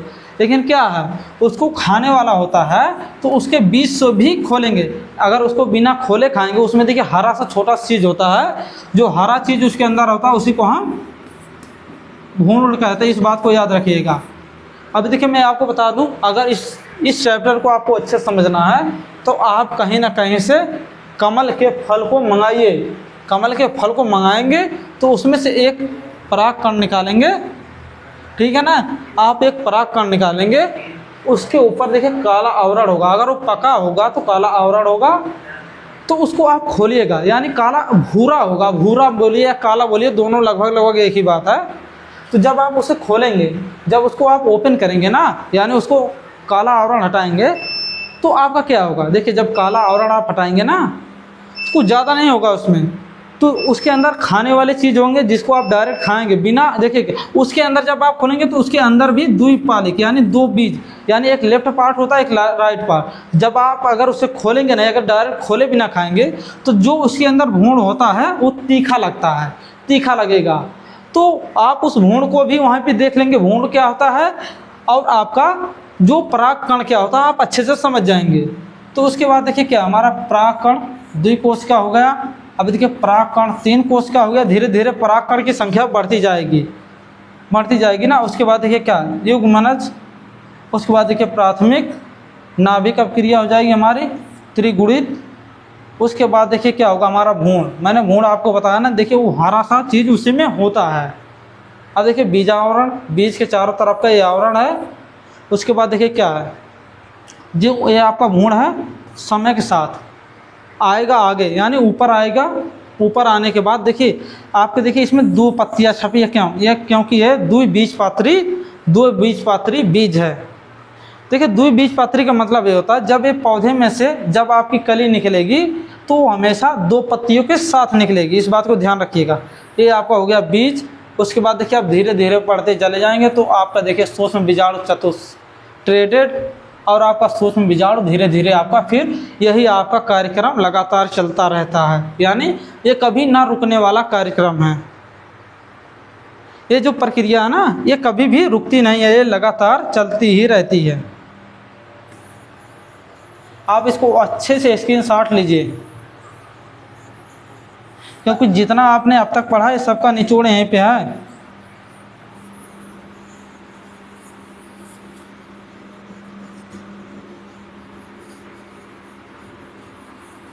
जितना आपने अब तक पढ़ा है सबका यही निचोड़ है। अब एक बार और देख लीजिए, इसका स्क्रीनशॉट लीजिएगा। इसको कम से कम डेली एक बार तो देख ही सकते हैं, इसको देखने में कितना टाइम लगेगा आप बताइए। देखिए सब चीज़ें हमने इसी के अंदर कर दी, सब चीज़ें, सब जितनी चीज़ें सब चीज़ें हमने इसी जो हमारा ये डायग्राम है सेम टू सेम आपको याद कर लेना। मैंने आपको बताया ना द्वि निषेचन, देखिए यहाँ पे देखिए 2n लिखा है ना। अब देखिए दूसरा नर, दो ध्रुवीय नाभिक, इसी तरीके से आपका हमने पीछे का सब यहाँ तक कवर करा दिया। अब इसके आगे भी हम चलेंगे।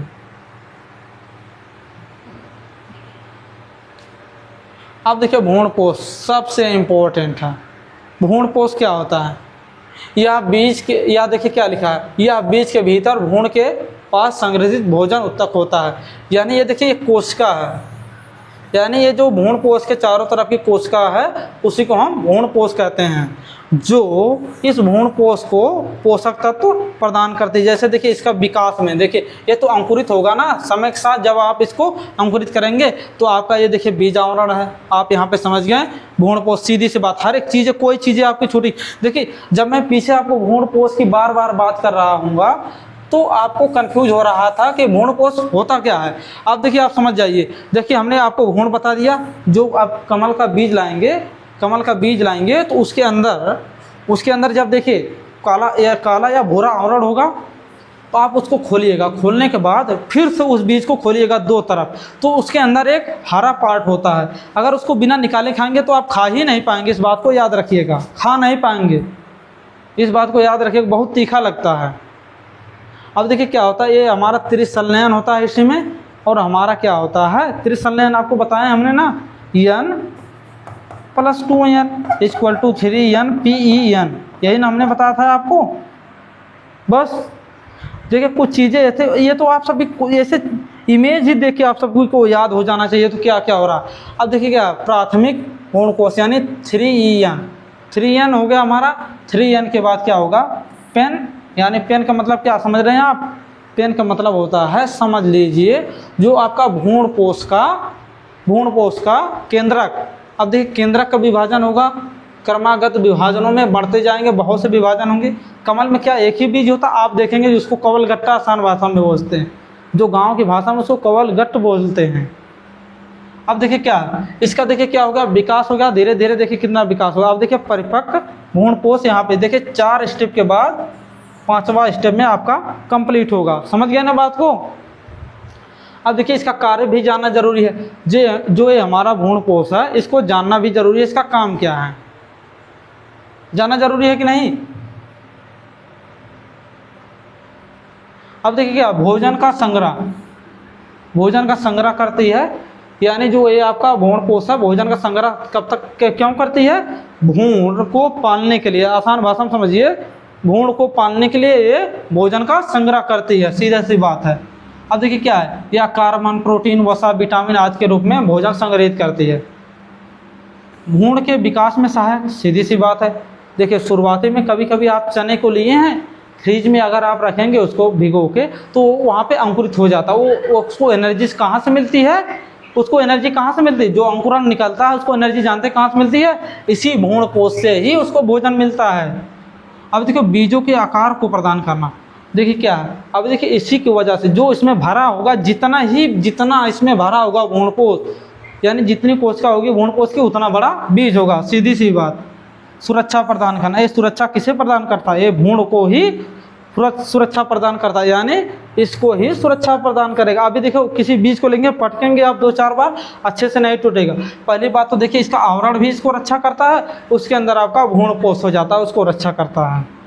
अब देखिए अंकुरण के समय पोषक, तो मैंने आपको बताया ना, जब आप फ्रिज में रखते हैं चना तो उसमें अंकुरण होता है, तो उस अंकुरण को एनर्जी कहाँ से मिलती है? भ्रूणपोष से।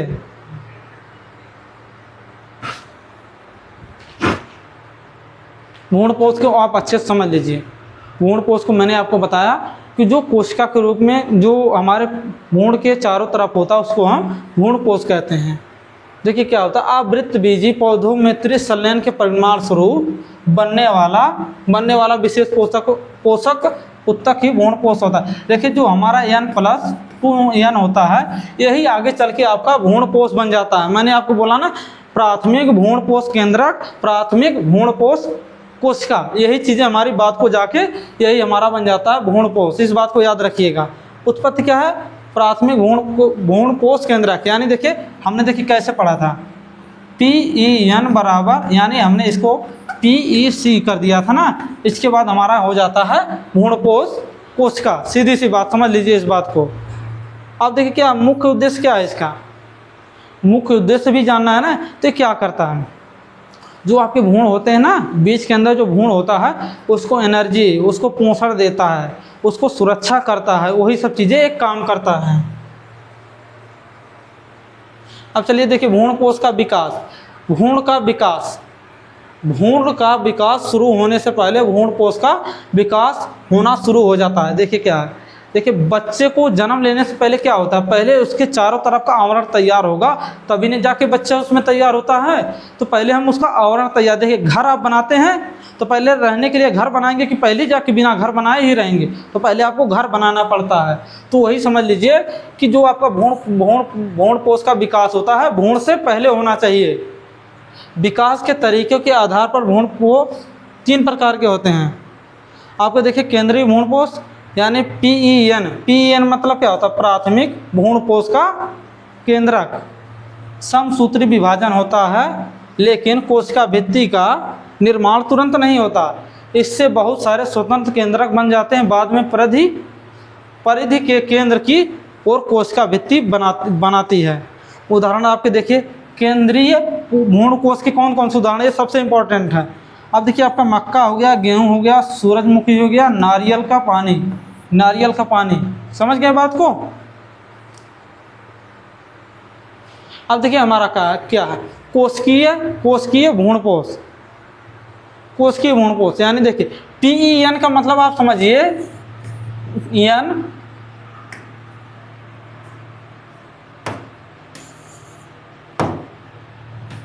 N+2N ही हमारा PEN के बार बार दर्शाता है प्रत्येक केंद्रक विभाजन के तुरंत बाद। यानी देखिए क्या है, आप जानते हैं क्या है, यही बात को चल के क्या बना था, ये बात को चल के क्या बना था, हमारा PEC बनता है, हमारा PEC बनता है, उसके बाद यही हमारा भ्रूणपोष भी बनता है। समझ गए? यानी देखिए यही तो हमारा भ्रूणपोष है। समझ गए ना बात को? तो कोशिका के रूप में रहता है। इसके देखो उदाहरण धतूरा, पेटूनिया। धतूरा तो आप देखिए जो गांव वाले बच्चे हैं, गांव वाले धतूरा का सबसे ज़्यादा उपयोग जानते कहाँ होता है? देखिए इस टाइम सावन भी चल रहा है, जब ये वीडियो रिकॉर्ड हो रही है ना, तो सावन का मध्य टाइम चल रहा है, सावन का मध्य टाइम। इस टाइम देखिए शिव जी को चढ़ाए जाते हैं, ये सबसे इम्पोर्टेंट है। धतूरा सबसे ज़्यादा भगवान शिव को पसंद है। इसके देखिए जो फल होता है ना, मैं कसम से बताऊँ ना, इसके जो फल होते हैं कसम से वो जो होते हैं आपका परागकण की तरह ही होता है, उसके ऊपर होता है, लेकिन वो परागकण होता नहीं, इस बात को समझिएगा। उसके ऊपर देखिए कांटेदार होते हैं, उसको खाने से आदमी को नशा हो जाती है। समझ गए ना बात को? धतूरा को आप देखिए तीसरा क्या हमारा हेलोबियल भ्रूणपोष। ये देखिए हेलोबियल भ्रूणपोष क्या होता है, प्रक्रिया या केंद्रीय और कोशिकीय दोनों का मिश्रण रूप होता है। प्रथम विभाजन के बाद कोशिका भित्ति बनती है। कोशिका भित्ति आपको पता है ना, हमने बताया था ना PEN PEC। समझ गए ना बात को? ये 2 असमान कोशिकाएं बनाती हैं फिर ऊपरी भाग में स्वतंत्र केंद्रीय विभाजन होते हैं। अब देखिए इनका क्या उदाहरण देखिए, एक बीजपत्री पौधों का हेलोबियल्स गण। अब देखिए एक बीजपत्री, हम आगे आपको बताएंगे द्विबीजपत्री भी, इसमें सब कुछ ऐड किया गया है। सिर्फ देखिए क्या है, अभी आपको देखिए क्या है, यहाँ कुछ शब्द जैसे एक बीजपत्री है ना, इसके बारे में भी हम आपको बताएंगे। अब देखिए वीडियो को आप जहाँ भी देखेंगे तो ऐसा मत समझिएगा कि जैसे मैंने आपको ये टॉपिक पढ़ा है, ये समझ में नहीं आया। तो क्या होता है, ये छोटे छोटे ओवरव्यू होते हैं, जस्ट इसके बाद आपके इनको थोड़ा प्रसार करके बढ़ा करके आपको बताया जाता है। अब देखिए भ्रूणपोष के कार्य भी देख लीजिए। मैंने आपको देखिए जब शुरुआत में कई बार भ्रूणपोष का जिक्र किया, लेकिन मैंने आपको वहाँ पे अच्छे से नहीं समझा। क्यों? मैं जो है आपको बताना था कि जो आपका त्रिसंलयन के बाद होता है, त्रिसंलयन के बाद क्या होता है, प्राथमिक भ्रूणपोष केंद्रक जो होते हैं आपके, यानी PEN होते हैं, जो आपके PEN के बाद ही हमारा क्या होता है, भ्रूणपोष बनते हैं। इस बात को ध्यान रखिएगा। तो भ्रूणपोष का क्या काम है, मैंने आपको अच्छे से बताया। पहले उसका कार्य करना, उसको रक्षा करना, उसको एनर्जी देना। अब भ्रूणपोष के आधार पे आप बीज देख लीजिए, बीजों के प्रकार। अब देखिए इस क्या तीनों चीज़ को पढ़िए, भ्रूणपोषी, अभ्रूणपोषी और अभ्रूणपोषी, ये तीनों देखिए क्या हमारा।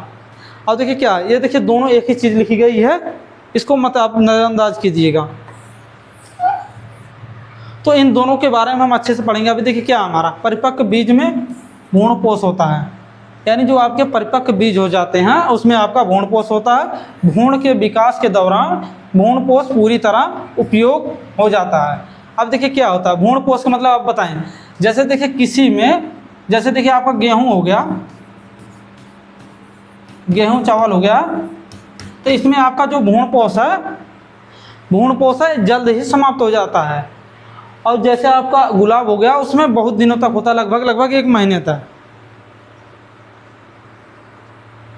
अब देखिए भ्रूण आपको जान लेना जरूरी है। देखिए अब देखिए यहाँ से अच्छे देखिए भ्रूण की सामान्य संरचना। पहले आप देखिए क्या है, ये देखिए एक प्रकार से देखिए हमारा द्विबीजपत्री है, यानी ये हमारा द्विबीजपत्री का एग्जाम्पल ऊपर है। जब आप देखिए बीज को खोलते हैं, जैसे देखिए आम को देखिए, आप आम के बीज को देखते हैं, जब उसके ऊपर का आवरण आप हटाएंगे तो बीज के 2 तरफ भाग हो जाते हैं, एक लेफ्ट एक राइट। तो उसके बीच में ही जो ये हरा हरा होता है, यानी इसको हम रूपांतरित पर्व इसलिए कहते हैं क्योंकि देखिए समय के साथ बदलता जाता है। इसका कोई असीमित यानी कोई आकार निश्चित नहीं किया जा सकता कि इतना बढ़ के इतना पे समाप्त हो जाएगा। समझ रहे हैं ना बात को हमारे? तो ये जो बीच में होता है यही हमारा होता है भ्रूण, इस बात को याद रखिएगा। अब देखिए इसके बारे में कुछ संरचना के बारे में पढ़ लीजिए। भोजन का भंडारण करता है, प्रोशीर्ष यानी तना एवं पत्तियों का परिणाम। यही देखिए तना और पत्तियां इसमें से बनती हैं हल्की सी, तो फिर इसके बाद ये ऊपर निकलता जाता है, उसके बाद तना पत्तियां बढ़ती चली जाती हैं। आप देखिए भ्रूणाक्ष आप जान रहे हैं, देखिए ये जो तना है, ये जो इसके अंदर तना जब तक है वो आपका क्या हो जाएगा, भ्रूणाक्ष। आप देखेंगे मूल शीर्ष भी देख लीजिए, यहाँ पे है। उसके देखिए बीजपत्र ग्रंथि, बीजपत्र ग्रंथ हो गया आपका यहाँ का, और ये आपका हो गया बीजपत्र हो गया, यानी दोनों तरफ। देखिए जब आपका द्विबीजपत्री होता है ना, तो जब उसमें से निकलती हैं पत्तियाँ, तो 2 पत्तियाँ साथ ही निकलेंगी, इस बात को ध्यान रखिएगा। तो आपको पहचानने का बहुत आसान तरीका आपको बता दें, जो आपका द्विबीजपत्री होता है ना, उसको पहचानने का बहुत आसान तरीका। तो उसको पहले आप बीज को लगाएंगे ना, तो जब वो निकलेगा, इसमें से निकलता है तो 2 पत्तियां साथ में निकलेगी, और एक बीजपत्री में एक ही पत्ती निकलती है। जैसे देखिए आपका गेहूं हो गया ना, गेहूं में हमेशा एक ही पत्ती पहले निकलती है, उसके बाद पत्तियां निकलती जाती हैं। अब देखिए आपका एक बीजपत्री भ्रूण और द्विबीजपत्री भ्रूण आपको अच्छे से समझ में आ गया होगा। या भविष्य में एक नया पौधा बनाता है, वही जो देखिए जो ये अंकुरण होगा ना, अंकुरण होगा तभी तो एक नया पौधा बनेगा, फिर से वो बीज फल लगेंगे, उसमें फिर से वही प्रक्रिया होती चली जाएगी। अब देखिए एक बीजपत्री और द्विबीजपत्री को पहचानने का बहुत आसान तरीका, जब उनका अंकुरण होगा तो 2 पत्तियां साथ रहेंगी द्विबीजपत्री में, और एक बीज पत्री में केवल एक ही पत्ती एक टाइम पे निकलेगी, उसके बाद आपका निकलता चला जाएगा। अब देखिए क्या बीज को जानना जरूरी है। इन सभी चीज़ों को मिला के, यानी देखिए परोशीर्ष, बीज पात्र, भ्रूण अक्ष, मूल शीर्ष, बीज आवरण, भ्रूणपोष और भ्रूण को मिला के हमारा बीज बनता है, यानी इन सभी को मिला के बीज बनता है। देखिए कोई भी बीज देखेंगे आप, उसके ऊपर देखिए आवरण होता है, आवरण जरूर रहेगा। अब देखिए क्या इसके अंदर बीज पत्र रहेगा, भ्रूण अक्ष भी रहेगा, परोशीर्ष। परोशीर्ष मतलब क्या होता है, जो आपका जो देखिए जो पत्ती और तना होती है उसी को हम परोशीर्ष कहते हैं, इस बात को ध्यान रखिएगा। अब देखिए भ्रूणपोषी बीज, भ्रूणपोषी बीज में क्या है आपका, देखिए क्या है यहाँ पे, देखिए ये क्या हमारा एक बीज पत्री का एग्जाम्पल है, ये हमारा द्विबीजपत्री का। अब देखिए परिभ्रूणपोष, यानी इसमें देखिए 3, यानी इसमें देखिए एक उत्तक भी हो जाता है, केवल एक उत्तक ऐड हो जाता है बस, और कुछ नहीं। परोशीर्ष मैं आपको फिर से बता दूं, परोशीर्ष मतलब जो आपकी ये पत्ती है, जो ये आपके तना है, इसी सबको मिला के हम क्या कहते हैं, इसको हम कहते हैं परोशीर्ष, यानी बाहर निकलने वाला भाग ही समझ लीजिए परोशीर्ष है, समझ लीजिए बात को। अब देखिए बीज क्या है, आवृत्त बीजी पौधों में निषेचन के बाद बीजांड विकसित होकर बीज में बदल जाता है। बीज ही वह अंतिम उत्पाद है जो अगली पीढ़ी को निर्माण के लिए उत्तरदायी होता है। समझ गए ना बात को, उत्तरदायी का मतलब ये होता है जैसे मैं हूँ, मेरी पीढ़ी मेरे वजह से आगे बढ़ती जाएगी, इसी तरह जो बीज होगा वो अपनी अगली पीढ़ी को उत्पन्न करेगा। अब देखेंगे बीज की संरचना, बीज की संरचना भी जरूरी है, जिसमें हमने आपको पूरे भाग दिखाए। देखिए क्या बीज की संरचना, ये सब चीज़ें बीज की संरचना के ही भाग हैं। अब देखिए क्या भ्रूणपोषी बीज, मैंने आपको बताया भ्रूणपोषी बीज। अब देखिए इसमें केवल आप एग्जाम्पल देखिए, ये बीज जिसमें भ्रूण के विकास के बाद भी भ्रूणपोष का कुछ भाग शेष रह जाता है, तो इन्हें क्या कहते हैं, ऐसे बीज को क्या कहते हैं, एल्बुमिनस, एल्बुमिनस बीज कहते हैं। समझ गए बात को, एल्बुमिनस बीज कहते हैं। विशेषता क्या है विशेषता इनकी, देखिए यहाँ भ्रूणपोष मुख्य भोजन संग्रह करने वाला उत्तक होता है, ये तो हमें पहले से ही पता है। जो भ्रूणपोष होता है वो हमारे भ्रूण के लिए एनर्जी यानी पोषक तत्व को एकत्रित करके रखता है। अब देखिए उदाहरण क्या है, गेहूँ, मक्का, जौ, अरंडी, आपका हो गया नारियल। इसको जानते हैं क्या, इसको देखो बहुत से बच्चे नहीं जानते होंगे, तो यार इसको आसान भाषा में कैसे आपको बताऊं, इसको क्या कहते हैं। पहले लोग जो हाथ पे नहीं लड़ा के खेलते थे ऐसे, वही वाला फल होता है जो इसी को कहते हैं अरंडी। अभी देखिए इसके बारे में आपको बता, तो जो इसका तेल होता है, जिनका बाल बहुत ज़्यादा झड़ता है वो इसके तेल का यूज करते हैं, बहुत ज़्यादा यूज करते हैं, तो उनका जो हेयर फॉल है रुक जाता है। भ्रूणपोषी बीज, ये बीज जिनमें भ्रूण के विकास के दौरान भ्रूणपोष पूरी तरह से उपयोग हो जाता है, यानी भ्रूणपोष पूरी तरह से उपयोग हो जाता है, तो इन्हें गैर एल्बुमिनस बीज कहते हैं। अब देखिए क्या विशेषता क्या है, इसमें इन बीजों में भोजन मुख्य रूप से बीज पत्रों में संचित होता है। देखिए उसमें भ्रूणपोष में था, इसमें बीज पत्रों में, यानी देखिए क्या है, जैसे देखिए हमारा आम का होता है ना, आम का फल, तो उसके ऊपर देखिए ये जो है ये सब चीज़ें होती है जो बीच में, उसी को बीज पात्र कहते हैं। बीज पात्र यानी इस बीज के लिए भोजन इसमें रहता है, जो चीज़ें हम आम का खाते हैं वही आपका बीज पात्र, उसी में इसकी जो बीज के लिए एनर्जी होती है। अब उदाहरण देखिए क्या, मटर आपका हो गया, चना हो गया आपका, सेम हो गया आपका, मूंगफली हो गया। देखिए क्या होता है मूंगफली के जो देखिए क्या होते हैं, मटर में 2 फाल हो जाते हैं ना, द्विफाल होते हैं कि नहीं, बराबर 2 भाग बढ़ते हैं कि नहीं।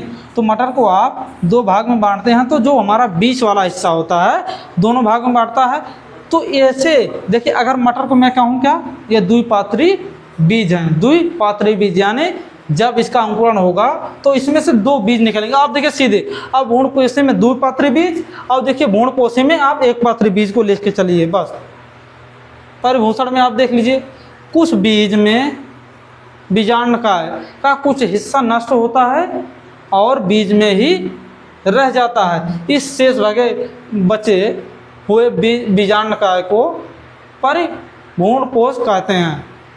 ये भ्रूणपोष को अतिरिक्त पोषण प्रदान करते हैं, जैसे हो गया आपका काली मिर्च और आपका चुकंदर, ये दोनों मोस्ट ऑफ द इम्पोर्टेंट आपके एग्जाम्पल हैं। फल को भी आप जान लीजिए। देखिए फल कैसे बनता है, अगर आपसे कोई पूछे फल बताओ कैसे बनता है, तो आप पहले कहेंगे पहले पुष्प है, उसके बाद कहेंगे परागकण एवं निषेचन होगा, उसके बाद अंडाशय। देखिए इसके बाद क्या होगा, आपका अंडाशय में विकास होने के बाद फल का निर्माण आरंभ हो जाएगा, आपका लास्ट में परिपक्व फल मिल जाएगा। बस इतनी सी बातें हैं। अब देखिए फल के कुछ पार्ट यानी डायग्राम देख लीजिए। जैसे देखिए यहाँ पर मैंगो बना है ना, मैंगो बना है, तो देखिए जो डंठल लगी होती है उसके तने से, उसको हम फल डंठल कहते हैं, इसको फल भित्ति कहते हैं। ये देखिए हमारा बीज है। बस इतनी से। अब देखिए अंडाशय से फल, अंडाशय से अब यानी इसके अगले स्टेप। अब देखिए हमने यहाँ से कुछ चीज़ें देखी तो कम हो गया, तो अब देखिए केवल हम यहाँ से देखें कुछ विस्तार करके। अब देखिए अंडाशय हो गया, अंडाशय का बढ़ना, फल का निर्माण हो गया, उसके बाद देखिए परिपक्व फल। अब देखिए इसमें देखिए अच्छे से देखिए, ये देखिए सेब है ना, इसमें देखिए आप अच्छे से डायग्राम किया गया है। देखिए ये हमारी फल की डंठल हो गई, ये बाएं फल भित्ति है, ये मध्य फल भित्ति है, ये अंता फल भित्ति है। उसके बाद देखिए आपका बीज इसमें देख ही रहे हैं, ये आपका देखिए पुष्प अवशेष। देखिए जब यहाँ पे देखिए लास्ट में पुष्प बचा रहता है, सेब इसीलिए लिया गया है क्योंकि आपको उसमें पुष्प भी दिख जाएगा अच्छे से। अब देखिए क्या है अपोमिक्सिस, ये सबसे इम्पोर्टेंट। मैंने देखिए जब आपको रोड मैप बता रहा था क्या पढ़ाना है क्या नहीं, तो सबसे इम्पोर्टेंट चीज़ दो चीज़ें थे इसमें। इसके बाद देखिए एक और चीज़ है। अब देखिए क्या है अपोमिक्सिस। देखिए बीज का निर्माण बिना निषेचन के होता है, बिना निषेचन के होता है, जिससे उत्पन्न संतति आनुवांशिक रूप से मात्र पौधों के समान होते हैं। देखिए आप देखिए जब इस शब्द का प्रयोग हो अपोमिक्सिस का, तो समझ लेना बिना निषेचन के ऐसे पौधे होते हैं जो अपने तरीके से अलग अलग, यानी अपने तरह के अलग अलग पीढ़ी में सेम, यानी स्वाद भी रहेगा वही, खट्टापन भी रहेगा, मीठापन भी रहेगा, प्रक्रिया भी रहेगी वही फलने फूलने में। अब देखिए जैसे देखिए आम होता है ना, आपका आम होता है ना, अब देखिए आम खाइए, अब सेम उसी के बीज को लगाए, फिर भी उसका आम उसी तरीके से फरेगा जिस तरीके से पहले वाले था। उसी तरीके से आपका नींबू हो गया। अब देखिए ये क्या है डेंडेलियन, इसको तो मैं जानता ही नहीं, देखा ही नहीं हूँ, लेकिन फिर भी इमेज यहाँ पे बना है डेंडेलियन। आपका देखिए बनाना भी इसमें है, बीजहीन किस्में, बीजहीन किस्में, कुछ किस्में ये होती हैं बीजहीन किस्में, समझ रहे हैं बात को।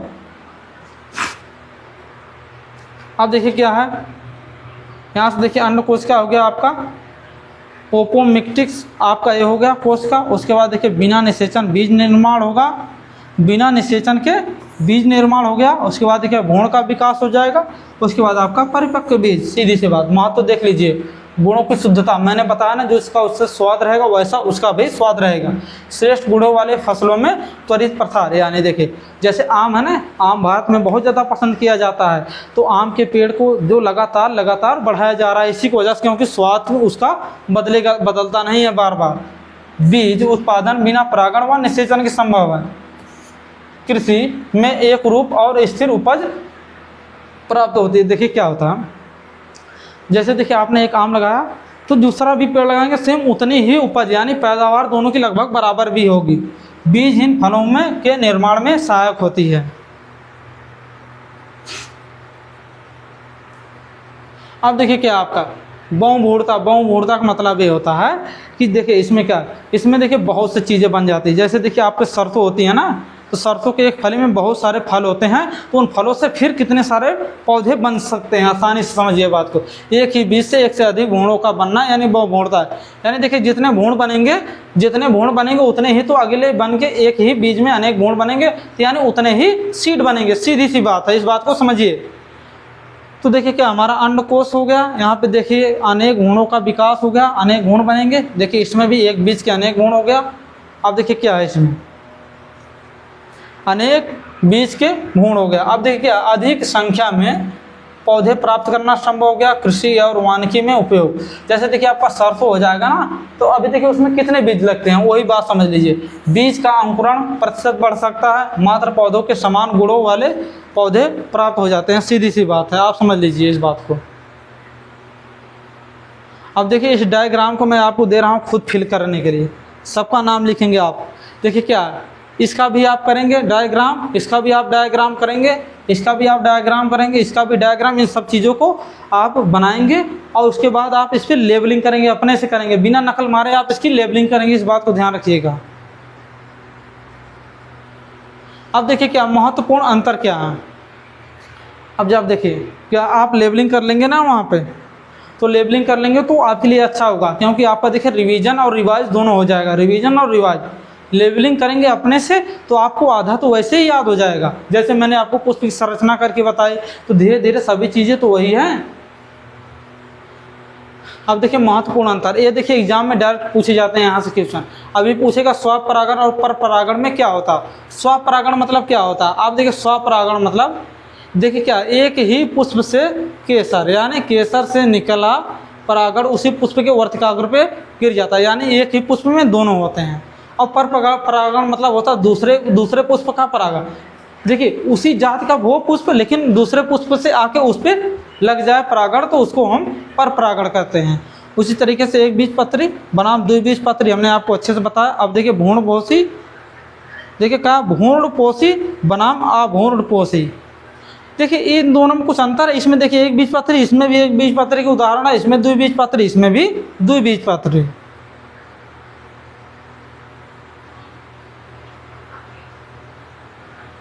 तो हमारा देखिए पूरा क्लास समाप्त हो गया है, तो हम कल अब आगे लेके आएंगे आपके लिए अगली क्लास। तो देखिए क्या हमने आपके लिए एक अच्छा ओवरव्यू चाहेंगे कि आप लोग अपना राय और कमेंट अब में दीजिएगा। अगर आपको ये वीडियो अच्छी लगेगी तो आप लाइक कमेंट सब्सक्राइब जरूर करेंगे, जिससे आपको अगली वीडियो मिलेगी। तो मिलते हैं, धन्यवाद।